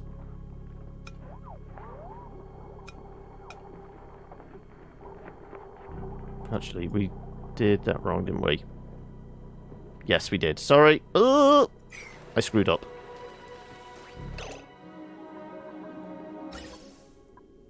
So, deconstruct you. And then maybe it is the other pipe we want. It's just a... yeah, that's more like what we want. Yes, there we go.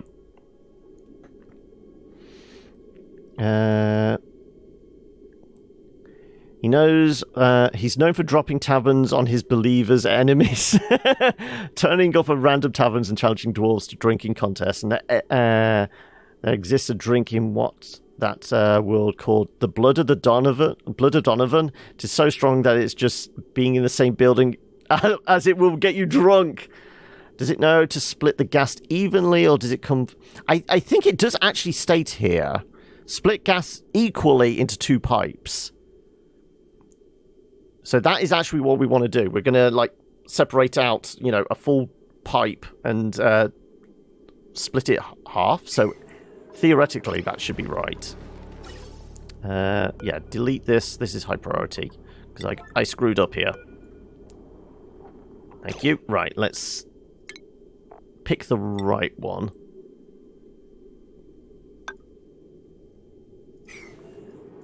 And we'll do the same here with...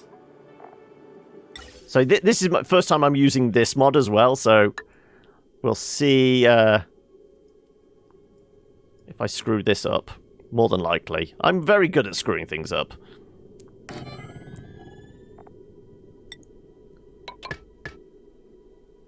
And I guess we're running water through there, so we're fine. Yeah, let's just do insulated pipe.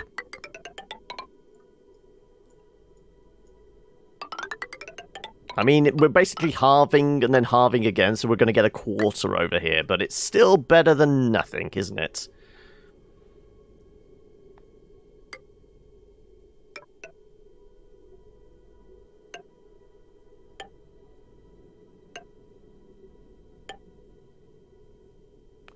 Let's do... We should be able to reach that, shouldn't we?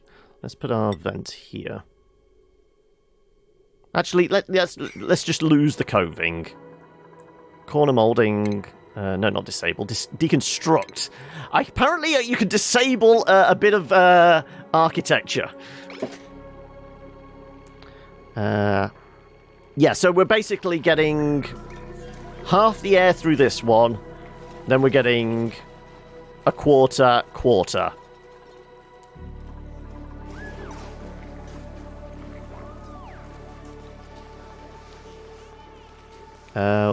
Also, if you ever want an interesting battlecaster, check the Sorcerer Giant Soul bloodline. Okay.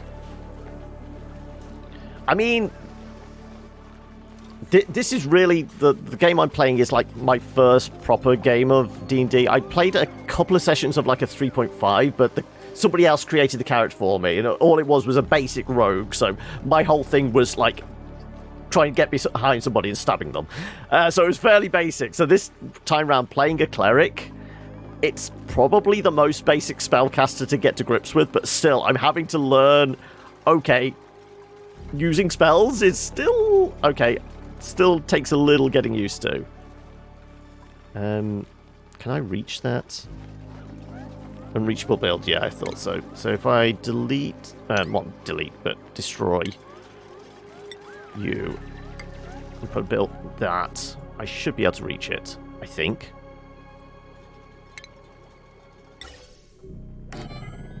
So that's some coming through.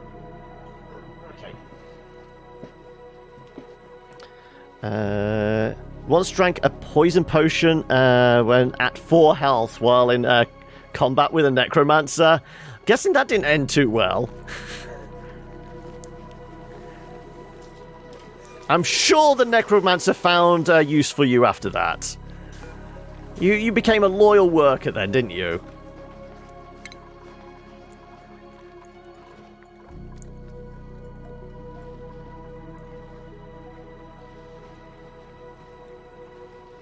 Spellcasters have options, but it can be tricky to know what those options are all the time. Yeah. As I said, we started the session by the DM going, "Oh yeah, you leveled up last at the end of last session. I forgot to tell you." So that I'm there frantically in the first 5 minutes going, "Shit, I've leveled up. There's new spells to learn.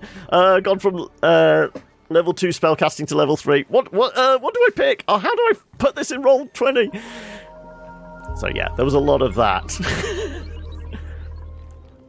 That's when I broke out the PHB and was flicking through desperately going, "What do I want?"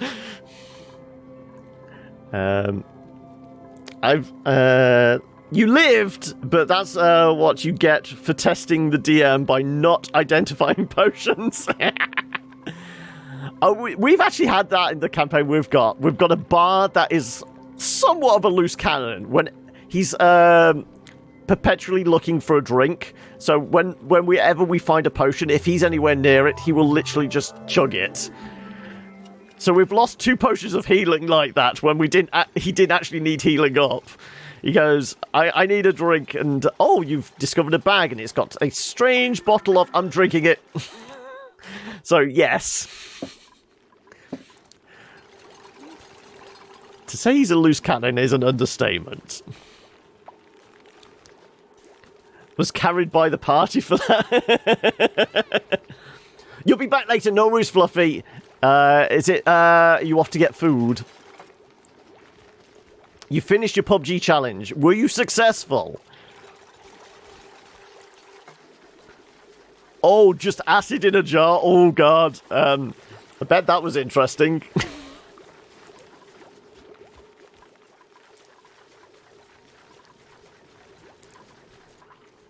Okay, right.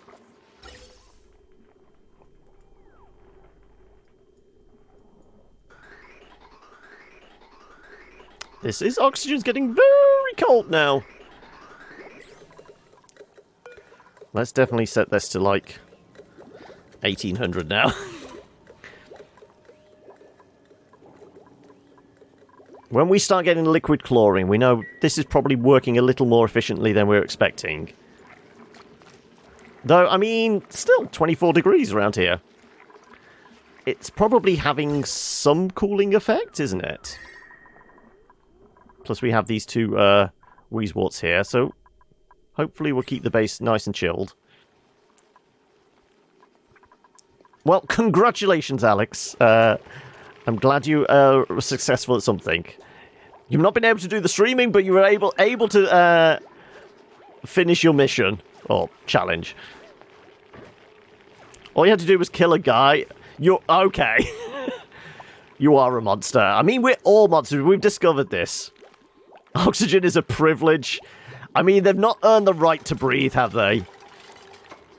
Right. Is that the last bit of piping? Okay, so why isn't that working then? It should do.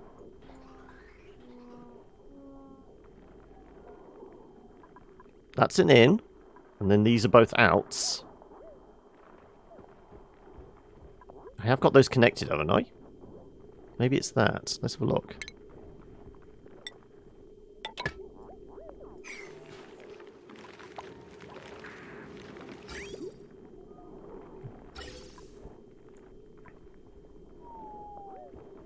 Are they not connected? Let's have a look. Why isn't that moving along? It should do, shouldn't it?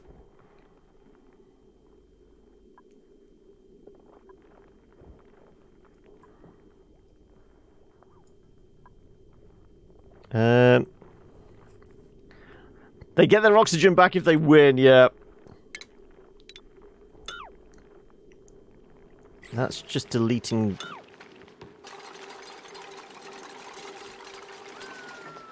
Right, let's try this. Gas pipe out. Let's do something like that.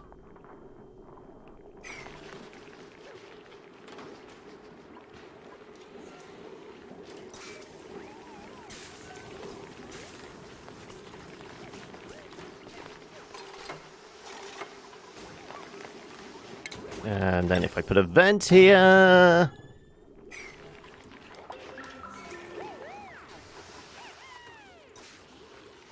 I mean, we should still be moving oxygen into this one, shouldn't we? Though that doesn't seem to be moving either. It's currently at minus 130. We're going to freeze the base. So it doesn't look like the splitters actually work, unfortunately.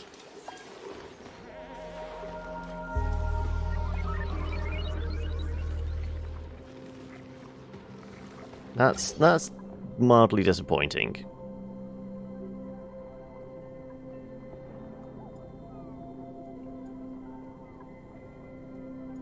Maybe it doesn't work if one splitter goes into another splitter, so maybe if I just, like, delete all of this.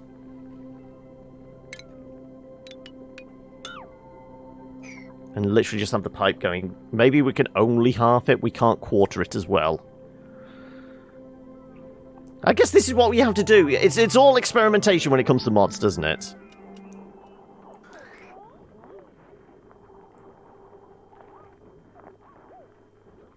Right. So, if I do...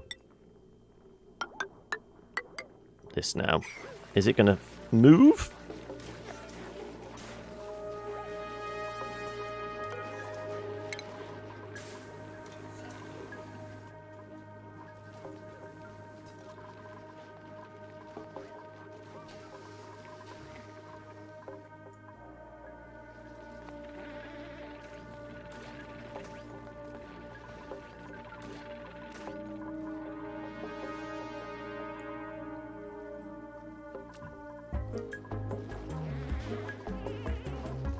Yep, let's just do priority on this.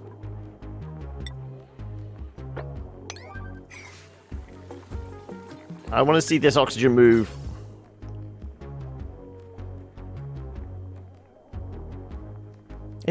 It clearly worked to some extent, because it put it down this pipe. It was just as soon as it hit this point, it freaked out and stopped.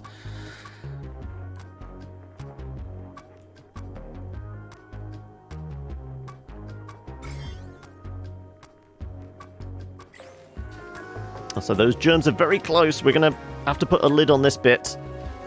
Just to be on the safe side.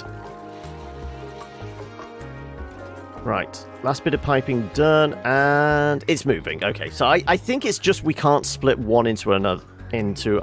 Oh, no. It seems to... Okay.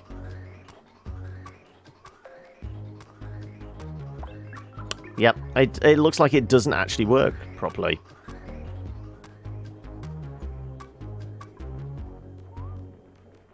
So much for hopefully splitting the oxygen supply. So that mod is not as good as I'd hoped. Maybe it's the type of one. Let's try the other. And we're gonna have to rotate it somehow. Maybe the inputs are mislabeled. Yeah, I mean that should be in, and both of those should be out because it's kind of like a filter, isn't it? How the filter's normally labeled.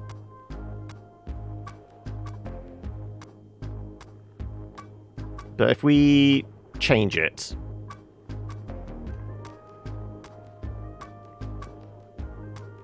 Yeah, so if we lose you, let's check one of the others. Well, the other one. So we did have this one previously, didn't we?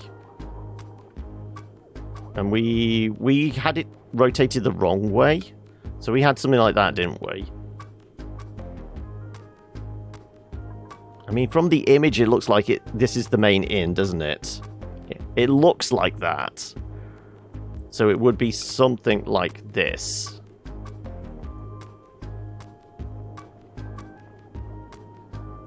But we did rotate it around, have it like that. Maybe we'll try that. I don't think it's going to work. But, I mean, like I said, it's all about the experimentation. Let's try.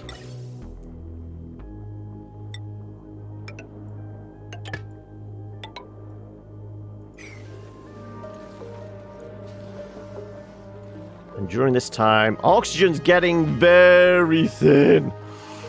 Ooh, okay, yeah.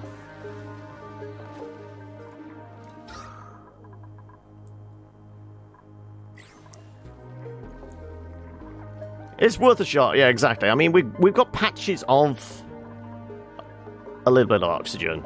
This is our last chance to experiment, and then we're just turning this thing on and digging around for more algae. I guess we do this here.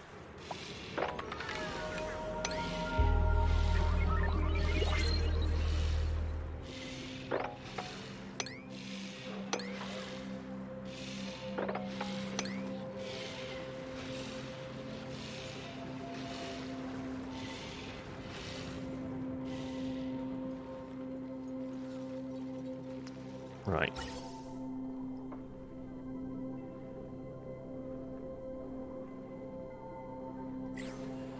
Well, we're still missing that, but we probably can't reach that. No, we're just waiting for it.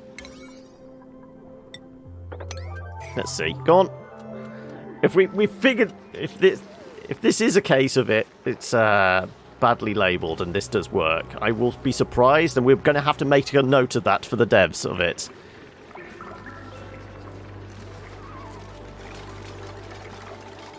And no movement. Didn't think so, but we had to try.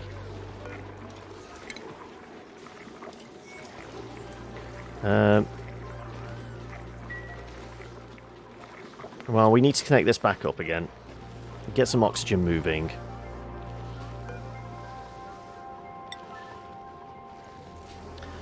Send me a PM on Discord, of which contains a campaign link to a campaign I made to allow selected people access to the... Oh, okay, cool! Thank you for that, Ender.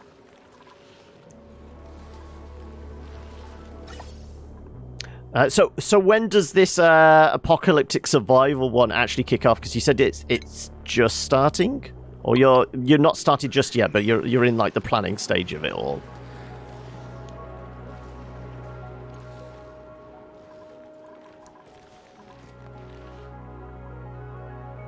Right.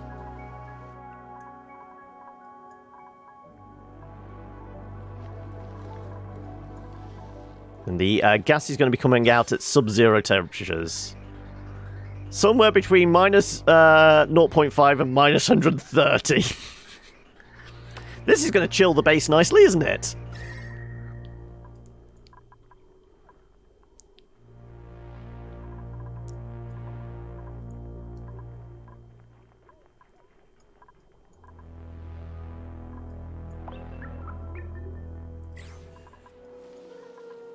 So much so we can maybe uproot these just for the time being.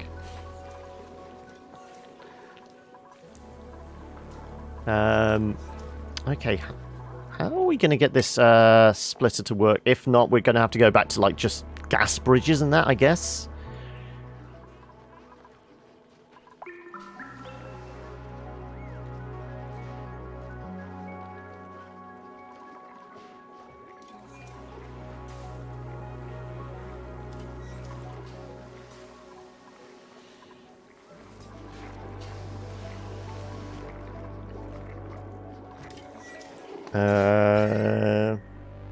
Okay, well, it's coming out cold, but the rest of the base is fine. There you go. Make a character into it, long as that character of which is linked to your account on there in that campaign. You'll be able to read all the books available and such. Plus, you have access to a bunch of the homebrew. Oh, cool! Oh, and it starts on Saturday. Okay. Did we drop some ice? That's the only thing I can think of. I presume we dropped some ice. Because, I mean, I've not got any water running through there.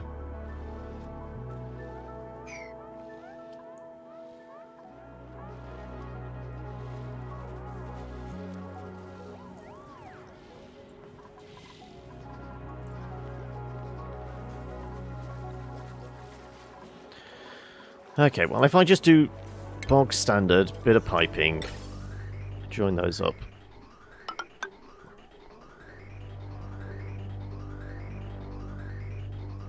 I mean, we are splitting it, but...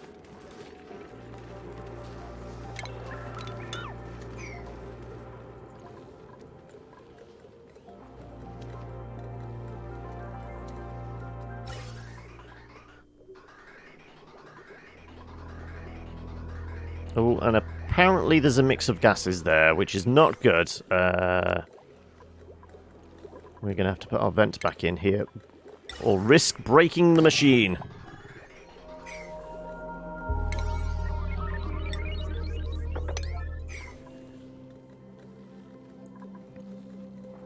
I guess it's because it was backed up for so long, possibly. In the end, we might have to just go back to the traditional thing of having a gas filter in there.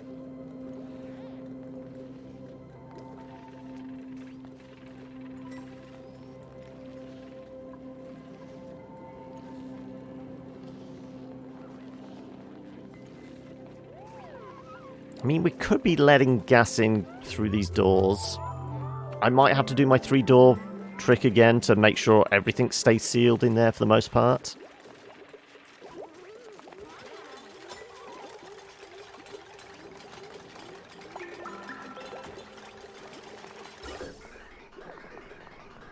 Yeah.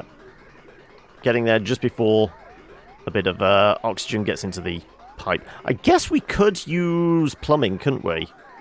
Where's our plumbing? I can't remember. It's that one, isn't it? Extract from pipe. There you go. Remove that little bit of oxygen. Oh, no, too late. Okay. It's gone into the machine. We're breaking the entropy machine. That's probably a bad thing.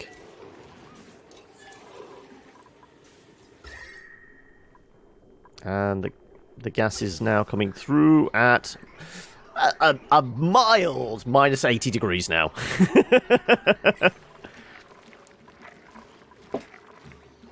We'll say ignore some of the homebrewing there, as some of it's a joke, non-suitable for work stuff, except for the amazing dress and dress cantrip, of which I'm really proud, and the ring of sudden entrance.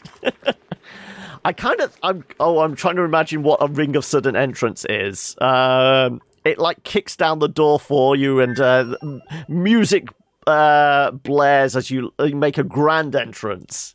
Yes? No? Am I close? Okay. 900, 1100, 1000. I mean, it's okay. Yeah, this is built up here. So we certainly need to push down some carbon dioxide here. You know what would be really good? Some of these trees right there.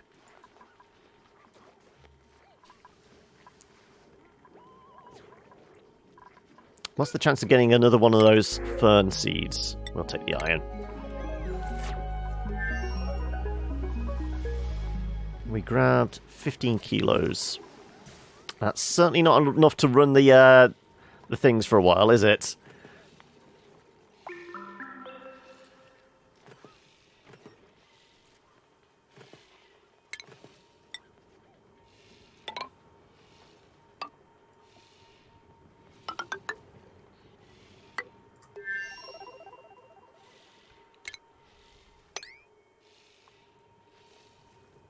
Actually, I guess we can come down here now.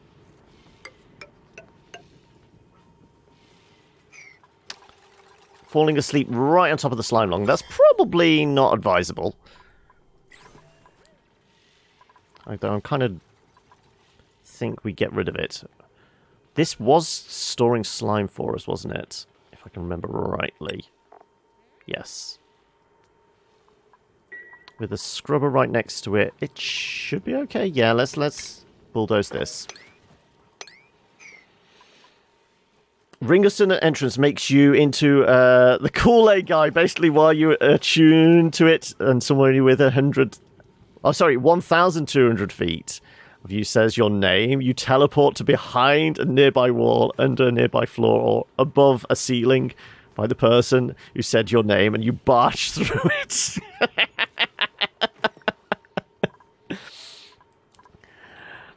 Okay.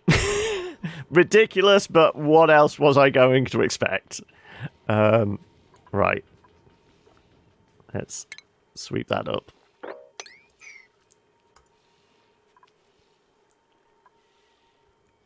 And...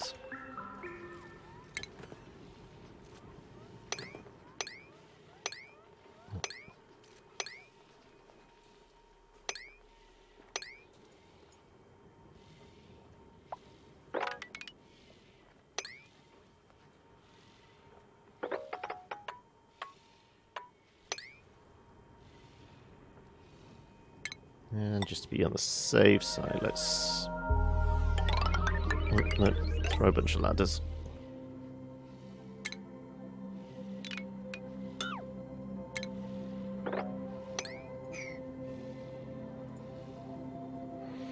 The attunement is funny as well, as you have to scream your character's full name at it for 8 hours straight.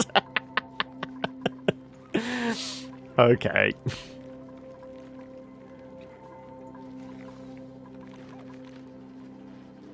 Yeah, back to 20-odd degrees.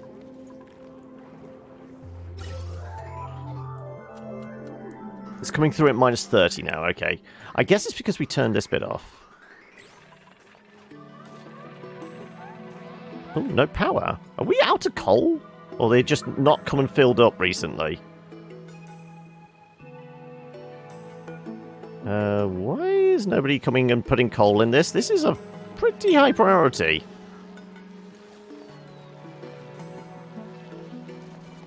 Yeah, exactly. Looks like we may need a few more batteries, possibly. I guess it's because we haven't got the mod in that will make sure they always filling this up at the appropriate point. Right, the pressure around here.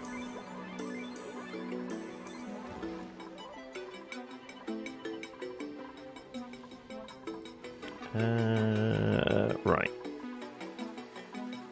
Okay, time to, I guess, crack this open and start seeing what we can do with the desalination.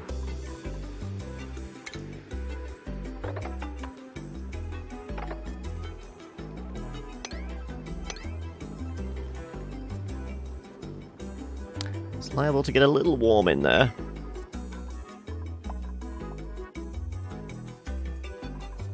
And I'm just hoping my plumbing here works. So I'm fine with, like, warm water going through the bathroom.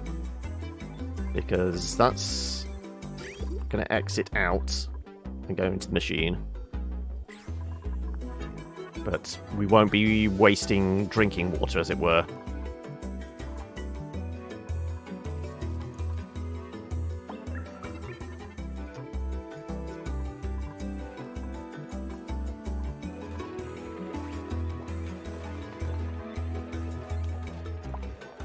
I mean, it is nothing but hydrogen around it now, so it should work.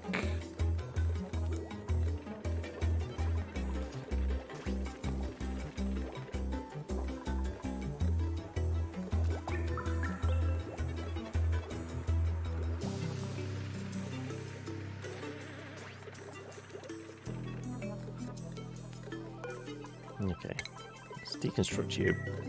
There is definitely going to be something where I should be automating this, but at the moment we will just stick with this whilst I figure out if we've got enough oxygen in the base and such like. Right, any germs floating around? Ah, we do have a few germs. Right, well, we did give them their flu vaccine, didn't we? We did give them their... What was it called? It was the vitamin chews. Yeah.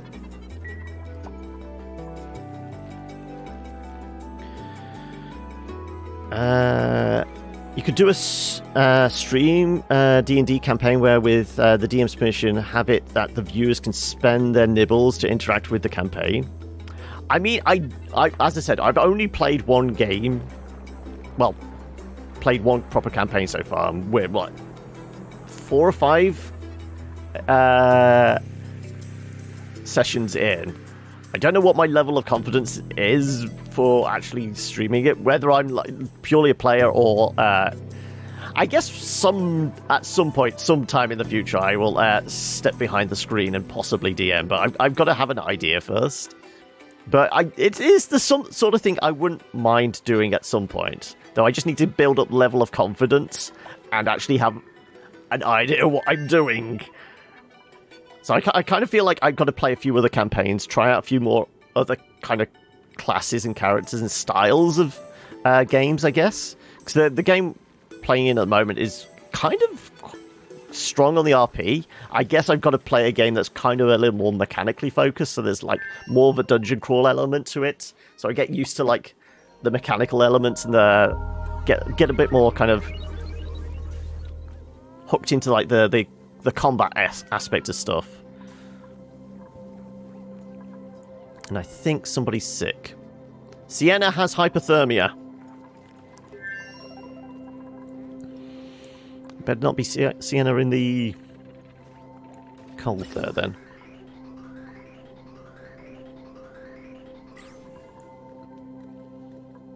What did we set the thing to? If it's over... Yeah, okay. Yeah, we're only shifting through oxygen. Good.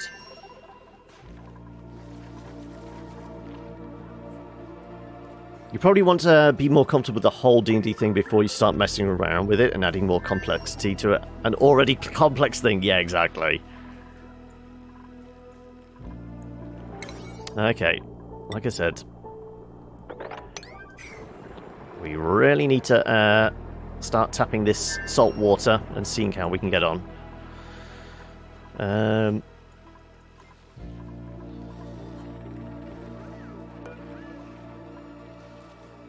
Good, fill that up. Oh, this should actually trigger soon, shouldn't it? Yes, it did work. There you go, the sensor is actually working.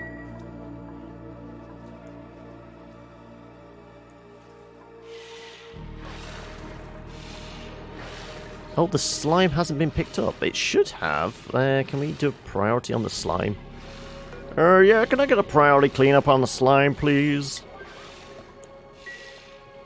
Otherwise, we're just going to have this big cloud of germs floating around, aren't we? Yep. It's creeping into the base! Oh no! No, the moment it hits the pure oxygen, it should get killed off, hopefully. There is a bit of polluted air here we should be cautious about. Maybe we put a filter in.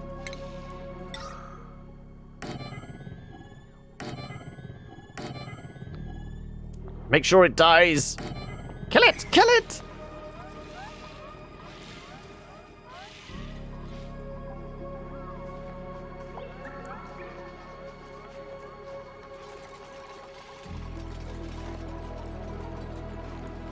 Okay, coal's going down.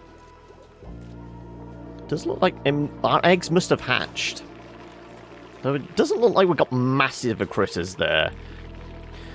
We'll say though, if you felt up for it once I've gotten used to your new work schedule, rewritten your 7 Sins campaign, I'd be willing to let it be done with you and 6 other viewers. Okay, as it's going to take you time to sort out every little thing. Go on then. Give us the elevator pitch of what the 7 Sins campaign is. You know, 25 words or less. Is it traditional fantasy D&D, or is there a twist to it? The fact that it has a name like that makes me think, okay, there's something more to this, isn't there? But I would be up for that, if you're willing. Right. The fact that it's me and 6 others, we all each take on one of the sins, is it? Yeah, exactly. That's what I was thinking, Zappa.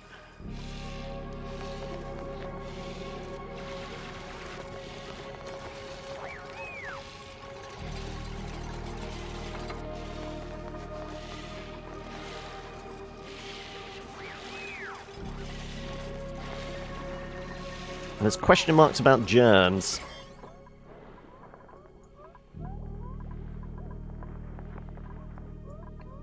Well, hopefully they get obliterated. If we look at vitals. Germs. Slime lung, 12%. Slime lung, 12%. 12%. 12%. 12%. I'm noticing a pattern here. 8%. 12. 12. Yep, okay, I think most people, well, more people have twice as much chance. Zombies? Hang on a second. When did Valdir get exposed to zombie spores? Excuse me? Okay, everyone needs to start taking their medication. It's medication time! Significantly reduce the chance of contracting germ-based disease. Must be taken daily.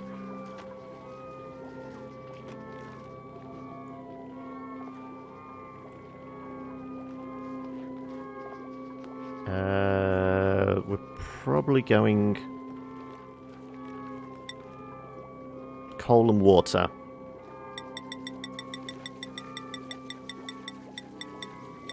Let's just have a stockpile of this, please.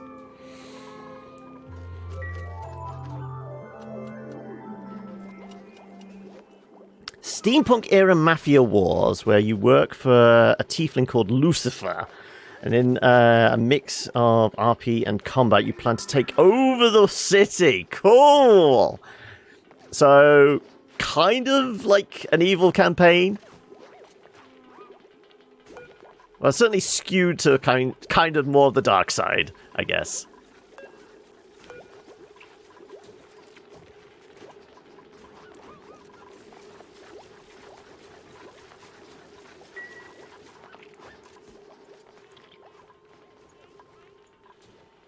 Okay, I have no idea where we got the zombie spores from. We know where the slime lung was coming from, but where the hell's the zombie spores potentially come from?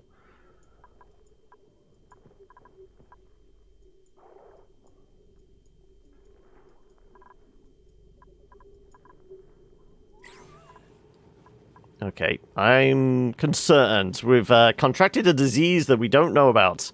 Well, we're on the verge. Some people are like 70, 80% there. We're going to have to start bringing that down very quickly. Otherwise, we're all in trouble.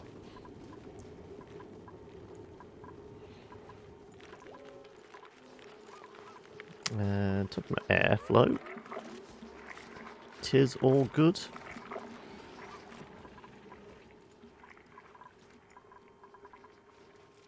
Is that getting pushed down slowly? It does look like it's being pushed down a bit, yeah.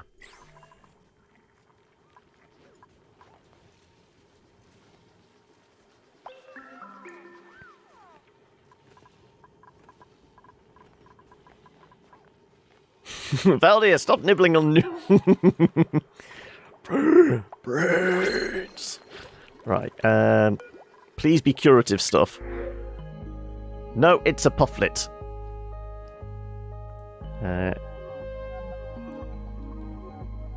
Can we kill it straight away? No, let's just reject. That's our first rejection. It's only taken us 150 cycles. Oh, did we break something? I guess something other than hydrogen got through.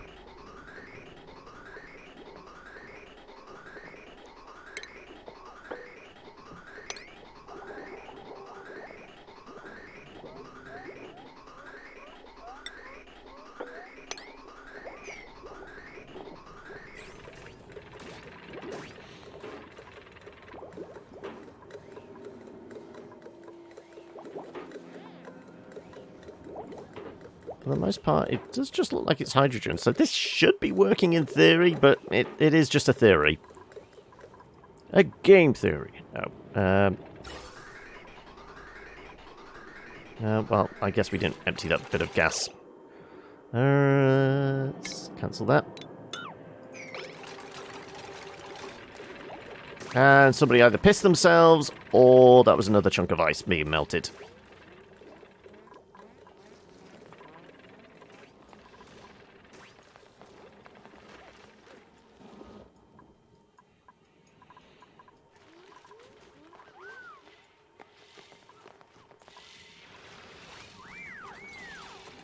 Coal 4.3. The main limitation for your character creation is that your character has to embody the sin that you pick. Okay. How many people fight to have either wrath or lust? Lust has to be like the bard-like character, doesn't it? It has to be. And wrath is definitely like the barbarian style. You want to take gluttony, do you, Zappa? I'm guessing sloth would be a really difficult one to play. Probably a good one to RP, but you just would be doing nothing. The least productive member of the team.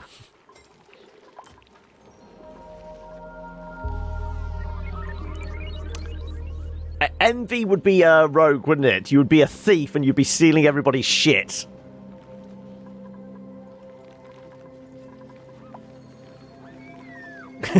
Call dibs on sloth. You're so well practiced in it, are you, Eli? I kind of feel like we steal this off. I'm dubious that's, you know, that might start sneaking through.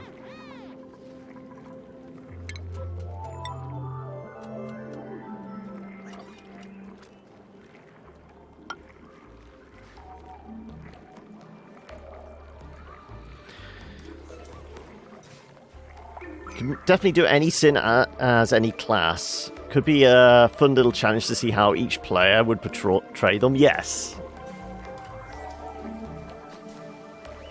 Of the campaign is a lot of usage around the newer book of... Ah, that makes sense, yeah. Have you been through the Akink book thoroughly then? Because isn't there like a whole bunch of new classes in with that? Are they actually classed as classes, or are they subclasses to like traditional ones?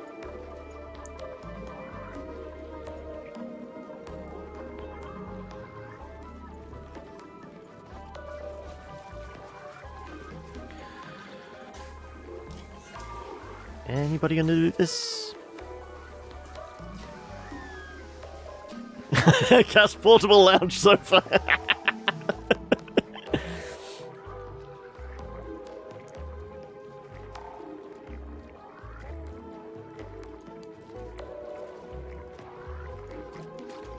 Finally.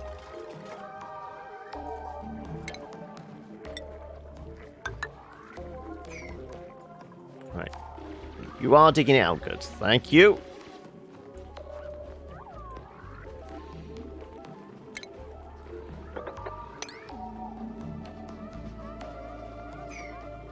They aren't classes, they're roles within the company that you create. In this case, it's for the Mafia, yeah.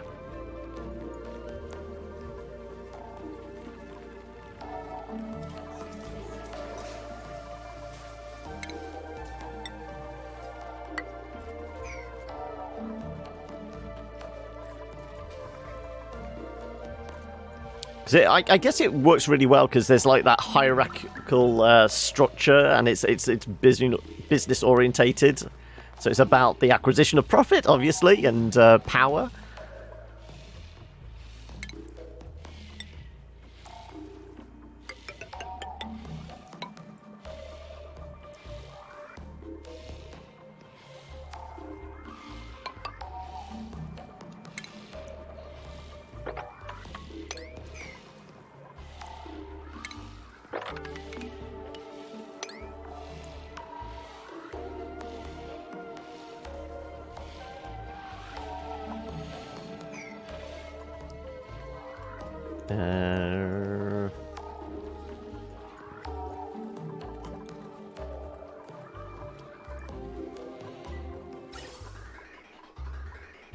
Okay, it is just hydrogen going through. Good.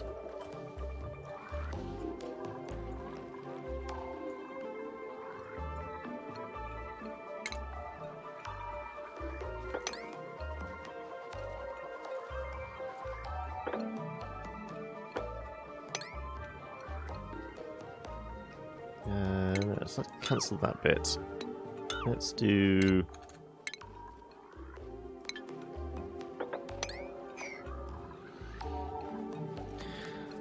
Sloth play artificer, artillerist, just summon turrets and leave them to do the work.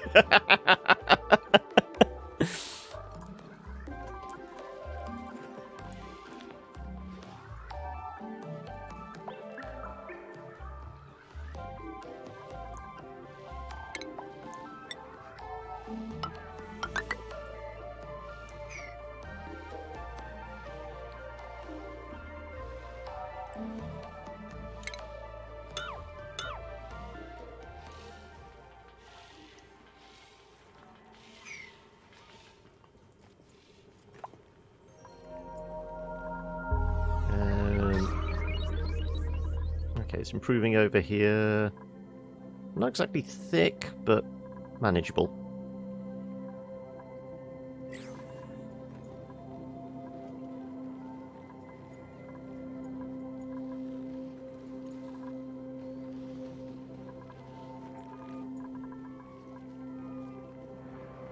At least one of the bedrooms is has a decent amount of oxygen.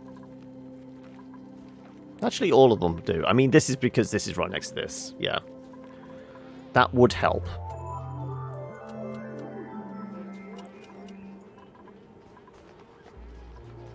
Okay.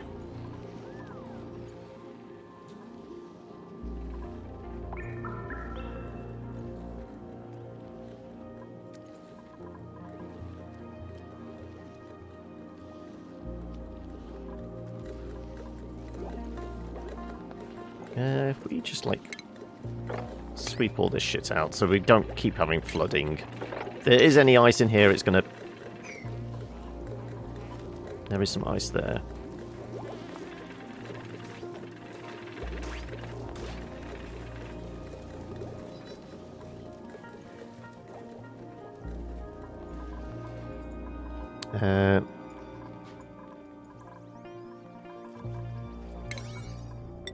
Alright, like I said, it's finally time to figure this one out.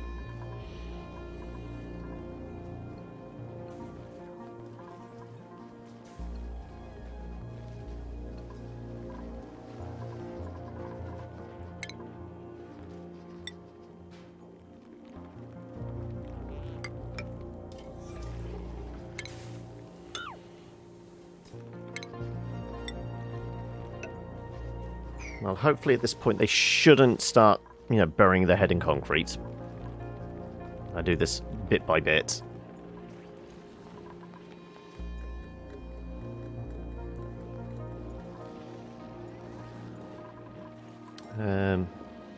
Various systems created for it, including drug system, lackey recruitment, police system, political system, properties. Wow, okay, this sounds like this is going to go deep.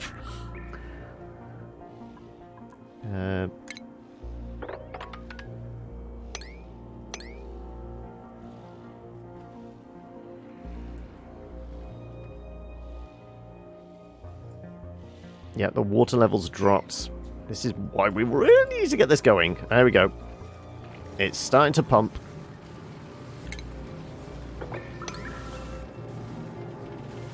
Okay, so temperature in here, kind of warm. 99 degrees.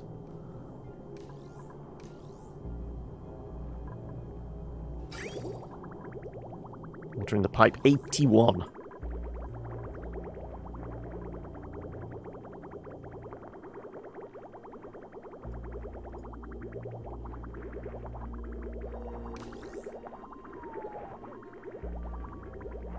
Thank God this is insulated. So if we were to possibly turn this off.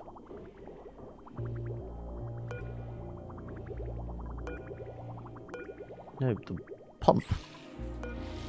Liquid pump. If we disable this building, let's see if this actually works.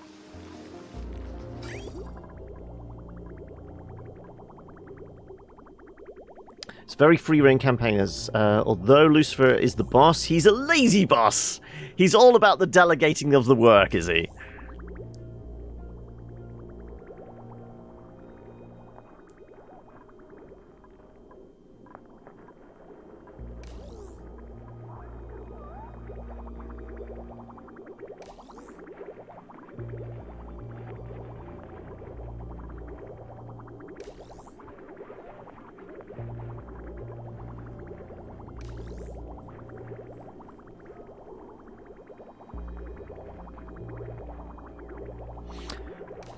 I kind of think this should actually be the other way around, shouldn't it?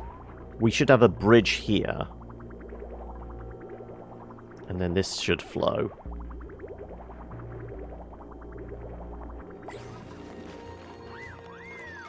And that's disabled.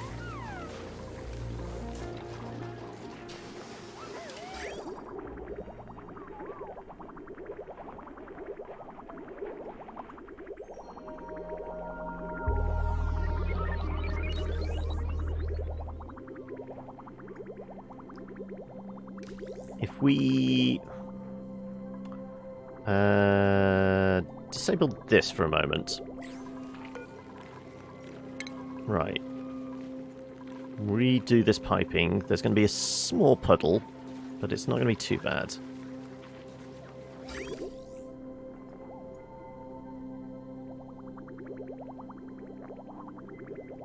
Yeah, if we do lose all this.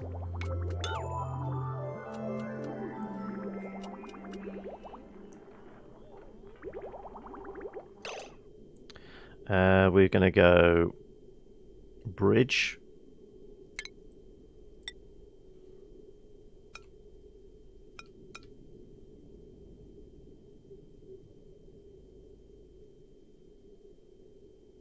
We're going to go straight onto it. What would make more sense? Probably something like that.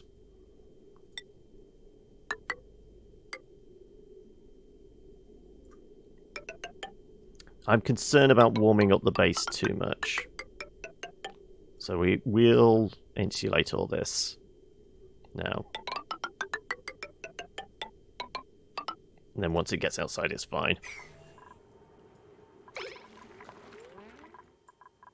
Yeah, we let some water flow. We'll mop that up, don't worry.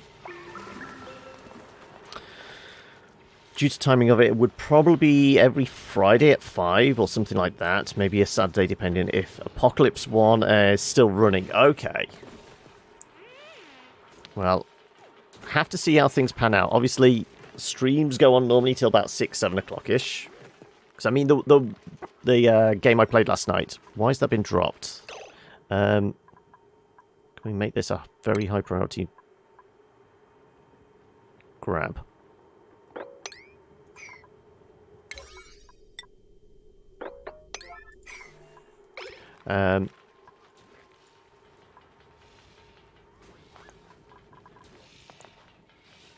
So yeah, the game played last night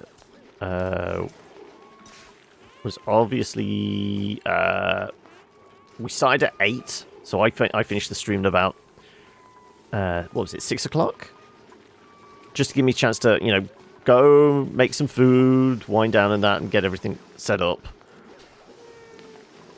So I would have to see what I could do to kind of fit in with like a Friday at 5-ish stream. Game and that. Let's see how I could work the stream around that. But this is all speculation and figuring. That's sometime in the future. You've still got to finish up. Are you like writing it from scratch, or is it like something you've played previously and you're basically reworking it?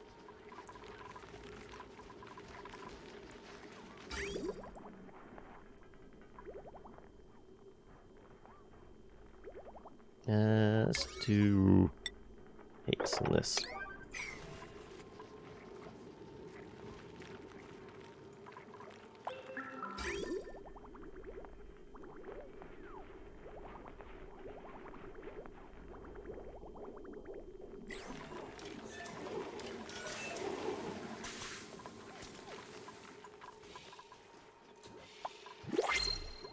Okay. Do you make some of the systems for other things and can translate them somewhat easily? Tried running it before, but people dropped out of it due to them being lazy or just pain in the ass. Okay, we're going to be shouted at by this dam, it sounds like. Just some clean water, sure.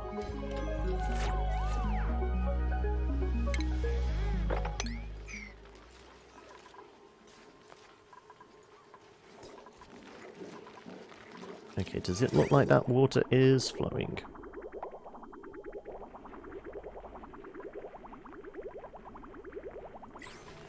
Right, this can get turned back on. Pop. Why is the pipe blocked? Oh, it's blocked because, yeah, we got this turned off. Right, temperatures around here. Obviously warm. Yeah. This was inevitable.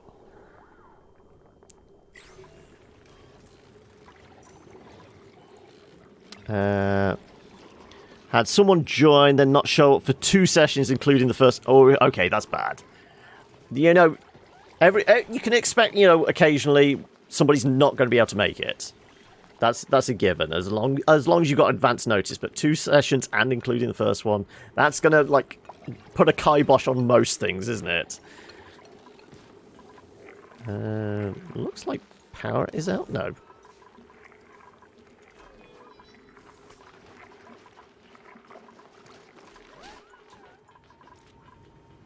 Okay, clean up on aisle 5.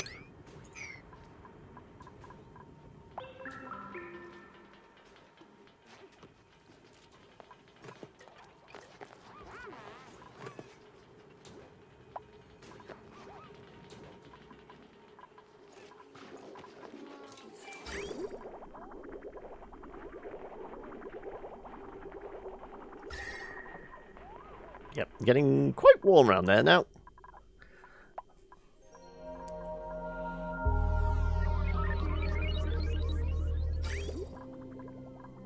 Though it is getting switched over appropriately. What about the polluted water? Is that coming out pretty hot? 32 degrees.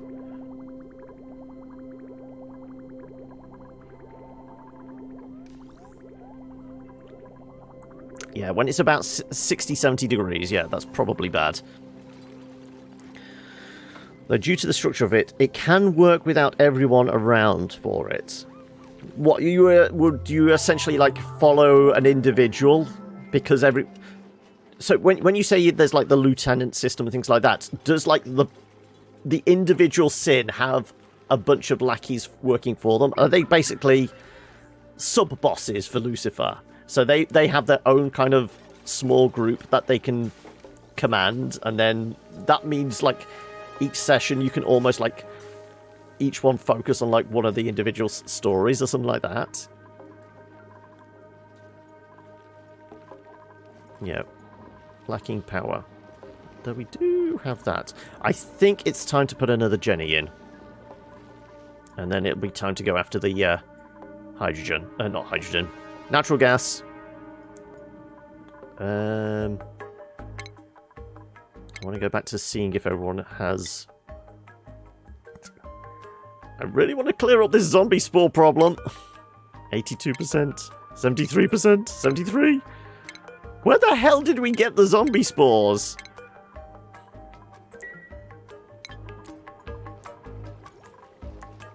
Which one of these does actually suppress? Significantly reduces the chances. Reduces the chances of contracting. Must be taken. This cure themselves. Minor germ diseases.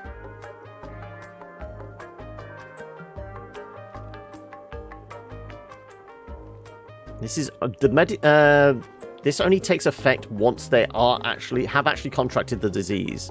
There's no way of reducing the build-up in the body, as far as I can tell.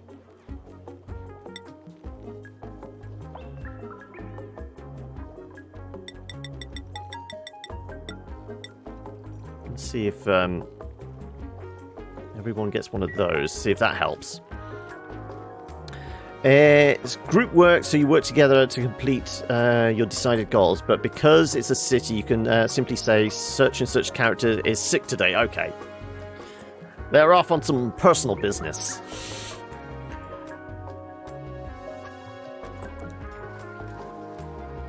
Yeah, we're going to have to put another Jenny in.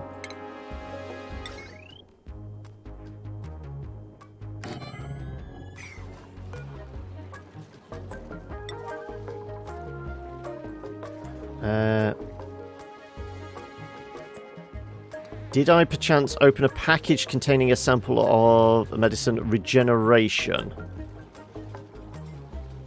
I don't think I've had any medicines come through. I think I had I had a package with curative tablets.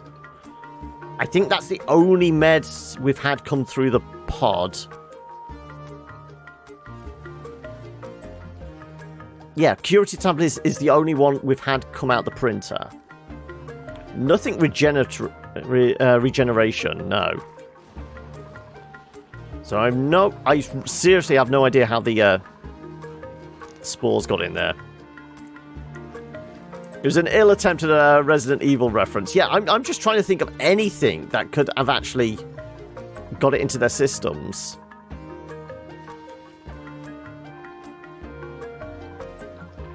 Apparently, power is out. Have we got a broken wire or something? Why is this not supplying power?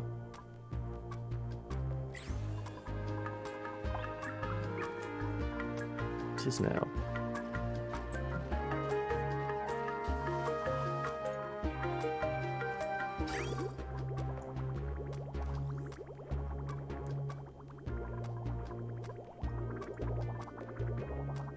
Yeah, probably going to have to start insulating those cables. It's a little warm in here. It's less of a bathroom and more of a sauna. I'm guessing it's the smell factor as well. Thank God we can't see that highlighted. It's gonna get a little warm and stinky in here now.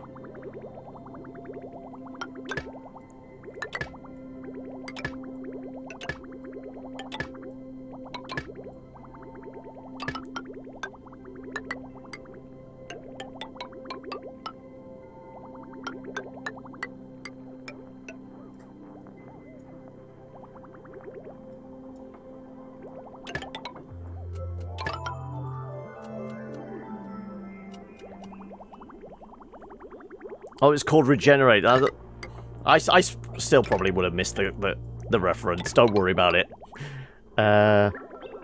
Your lackeys can do various tasks, but not combat or major RP. So, like you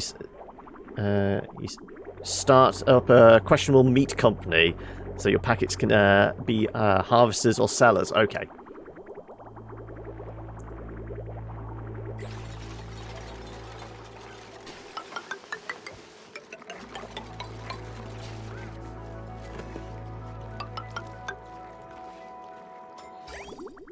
Oh, no.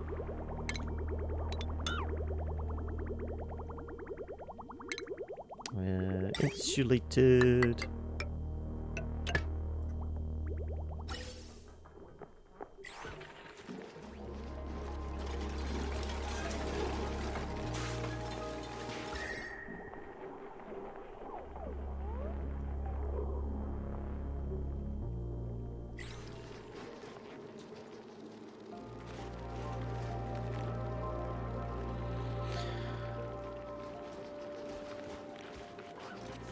Damn autocorrect!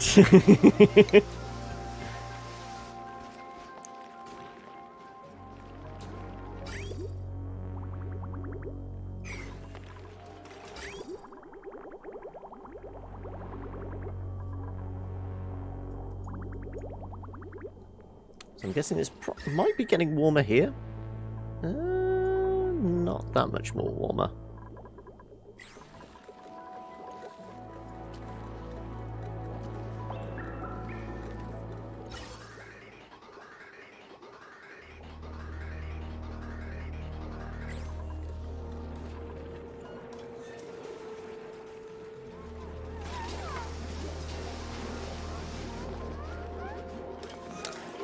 Kind of feel like we need some cold air blasting into here, don't we, really?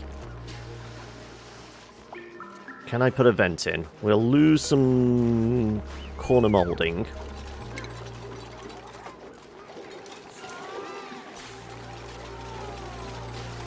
And we will get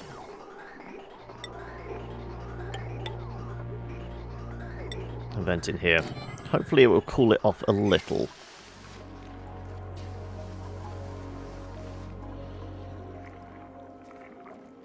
I mean, we're 10 past 4. Well, we'll probably go for half 4 break. So we've probably got another 20 minutes or so of this.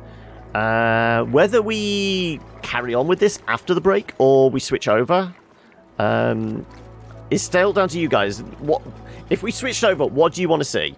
Ender, I can probably guess what you want to see, but everybody else here. So the options are obviously more oxygen. We can do Rebel Galaxy Outlaw, Dicey Dungeon, or we could give No Man's Sky a try. But last time I looked, it was in the top 10, so we would definitely get lost in the mix. Yeah, I figured that was your choice, Ender.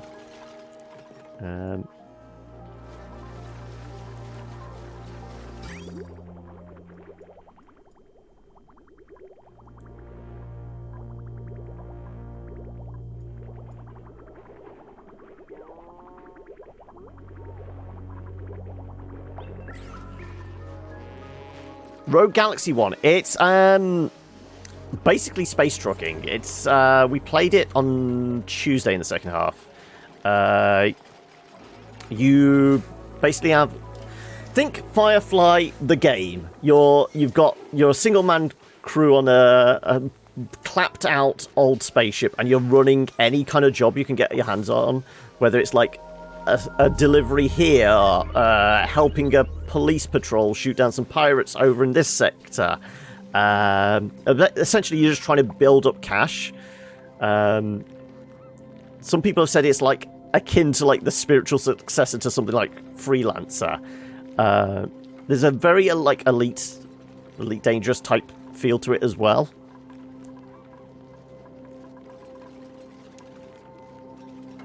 First person dogfighting, ship to ship dogfighting. There's a little bit of like third person almost RPG stuff. Because you can go to these space stations, you can do like mini games like playing pool and things like that, and there's a bit of talking with the local bartenders to get jobs, but it's mostly sit in your cockpit and shoot things, or get from point A to point B. I exploded a lot, yes. If we put some insulation tiles here, will this help any? I don't know.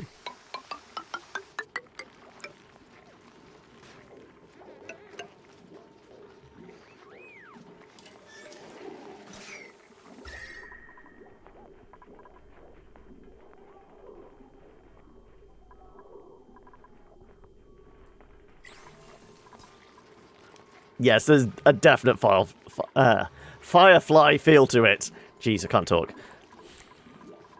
Your vote is for Captain John.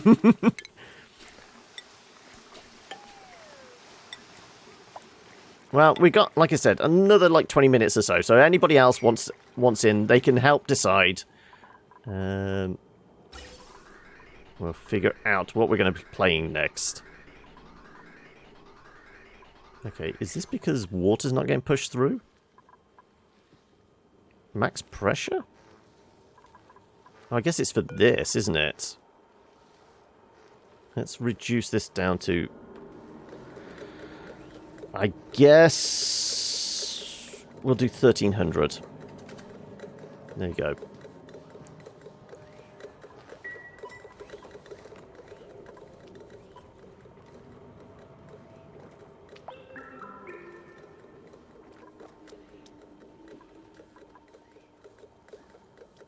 I wonder, can I fit a small hydrogen plant in here? Anywhere.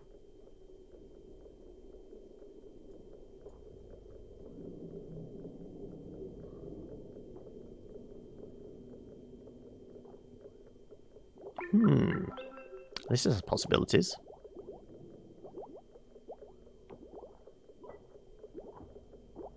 Let's put a hydrogen plant here. We might have to move this oxygen pipe. Where's the input? Yeah, oh no, the input's down here. Apparently we're shifting a lot of hydrogen into the base now. That's probably not advisable.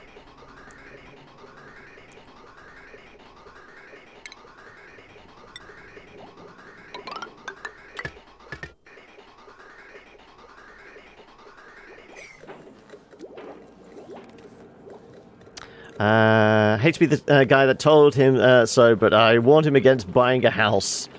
Not that living in a complex is any safer if you piss off a shitload of countryside. At least it helps.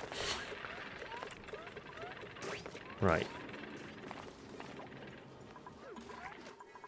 Oh, we got another delivery. We will take the cheval eggs and eat them immediately.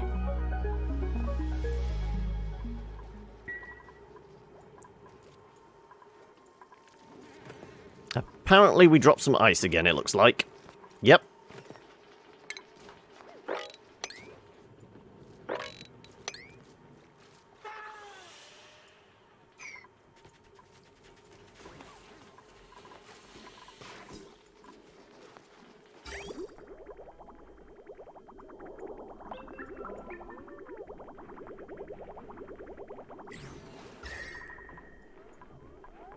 Oh, it's a little warm in here.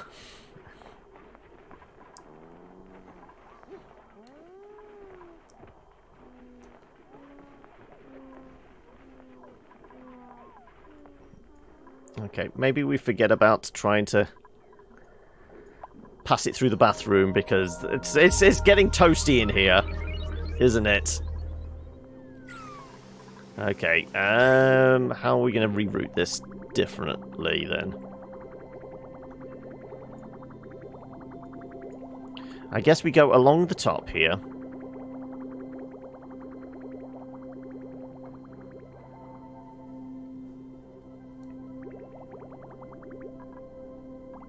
Yeah, we're going to go along the top, drop down, and we'll connect up here. Okay, Well, that experiment was a failure. Well, I mean, it works, but it just makes it very, very hot. Which we could probably do without.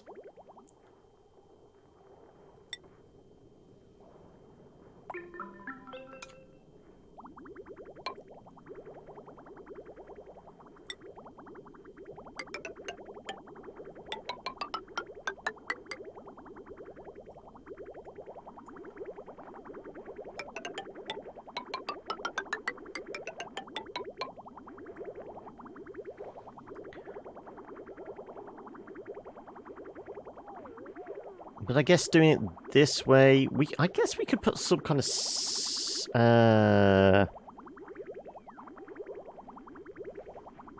we could put some kind of contraption here that we only pump water across if it's actually like really low pressure.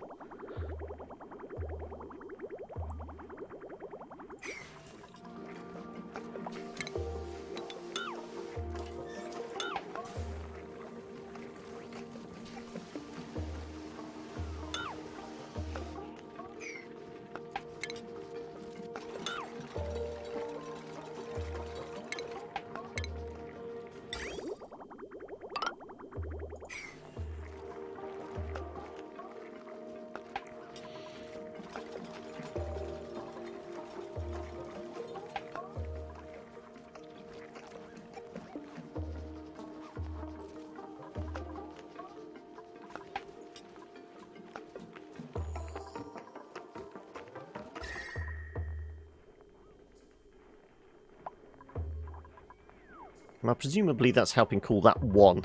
Though these toilets are getting very warm. I do not want to be responsible for cleaning those ones out. Basically melting inside there, I'm guessing. Though we're going to have a decent supply of water.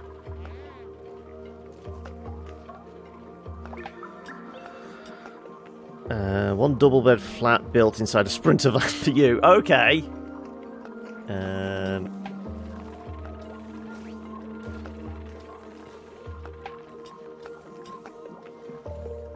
Nothing but hydrogen there. What did we set the pressure to? 1300.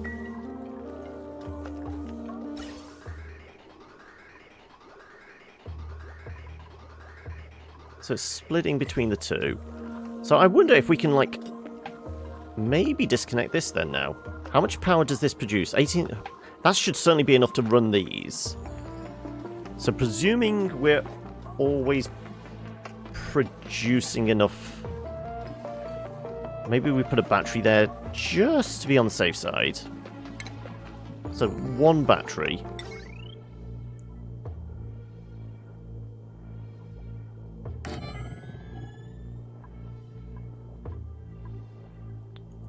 Just a little bit of wiring.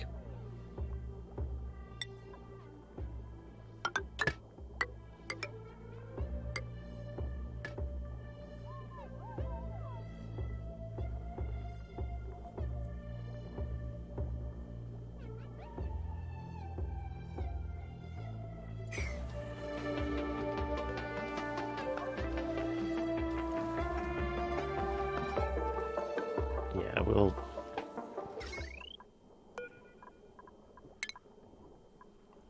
deconstruct that one wire.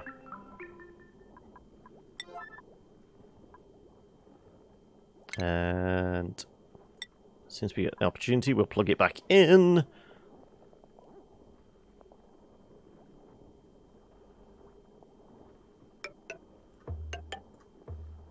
Alright, that is all very much priority 9.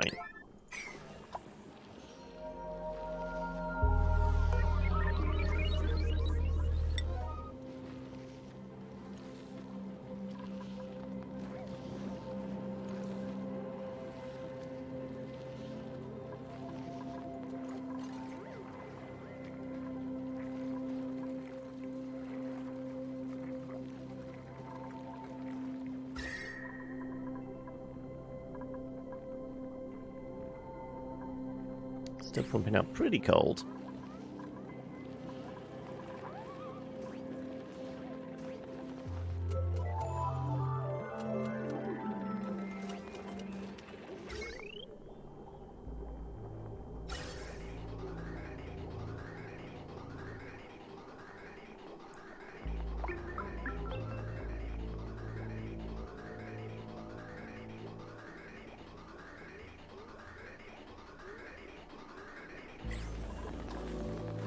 Okay.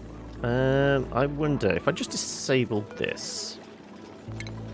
That takes it off the grid. And it's just going to rely on this with battery power.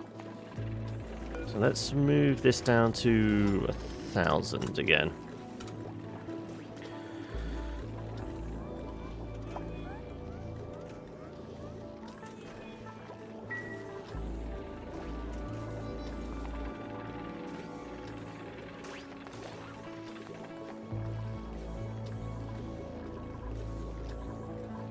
Keeps the battery charged up. So this should be self-sustaining now, presumably.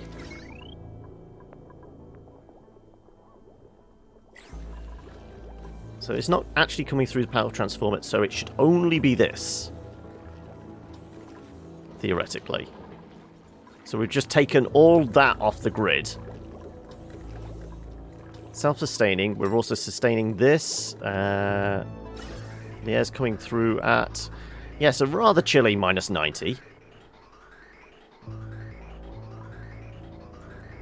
This will certainly cool down the bathroom. No, we're doing the rest of the piping now. So we'll take the hot water out of the bathroom.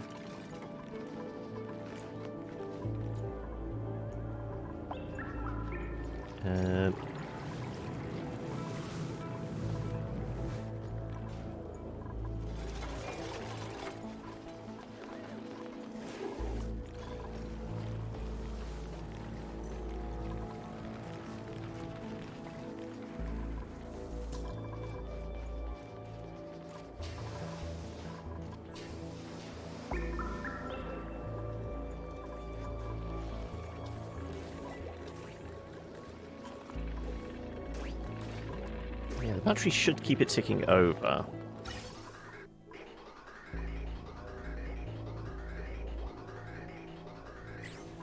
I'm assuming we've got the right amount of pressure dialed in here. It should just... this should keep ticking on and off. And we've got our steady oxygen flow. If we need to make another, then we just make a second one next to it. And we do the same trick again. And there's an awful lot of hydrogen here if we want it. And actually, not bad temperature. Oh, hello. We've got a pokey shell here. Gotta catch them all.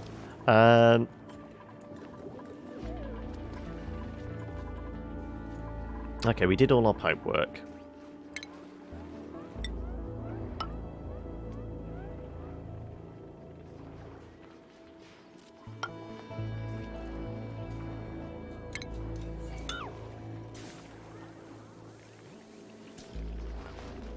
Let's...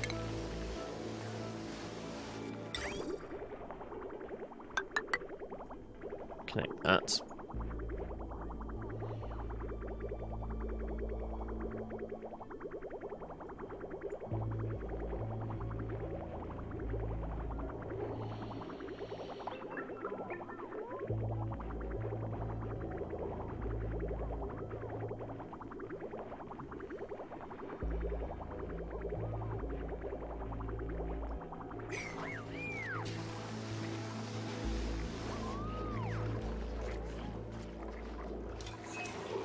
So we just need to take out one bit once this is plugged in. Come on. Give you a nudge. Let's give it a nudge.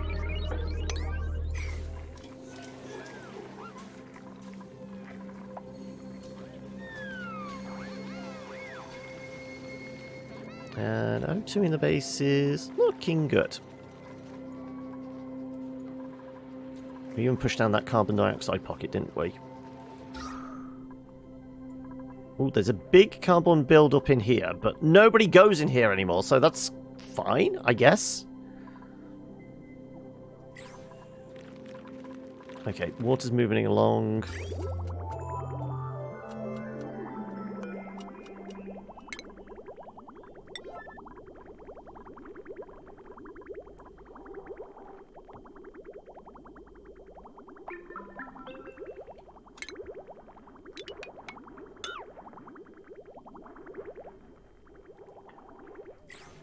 And I guess we're turning this back on.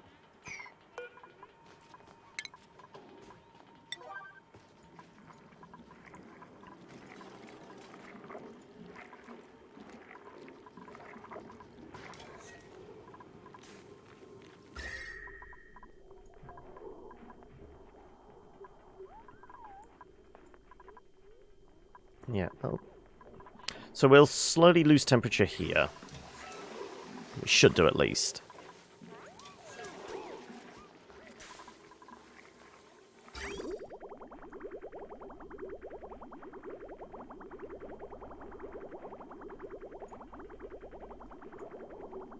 And then, like I said, we'll probably do some kind of loop in here where if we get like very low pressure here, it toggles on.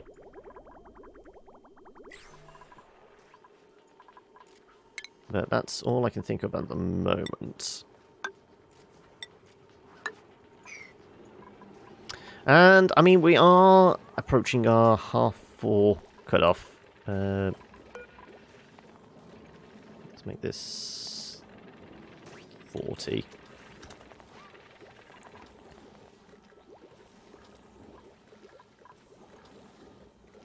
I kind of want to know if I take this completely off the grid. If I disconnect one bit of wire. Let's make it an obvious pit. Let's deconstruct that one. Whether that maintains. Because this is possibly taking a charge from these at the moment. So I want to see if this battery just takes the charge from this.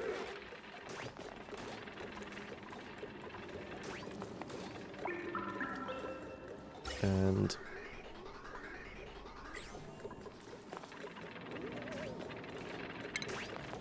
let's do a little bit of a mop up as well. Now this will help keep everything cool.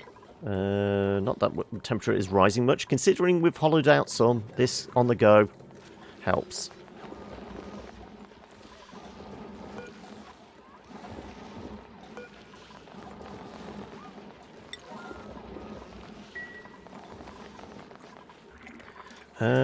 Coal is diminished significantly. Right. We are going to have to find some coal. Or alternate sources, at least. Yeah, let's hollow through this.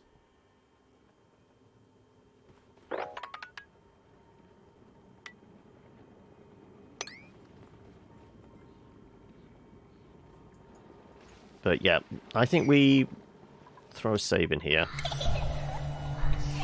Little lurk from Fears. Well, I mean, you're picking the right spot to lurk, because we're about to wander off and go grab coffee.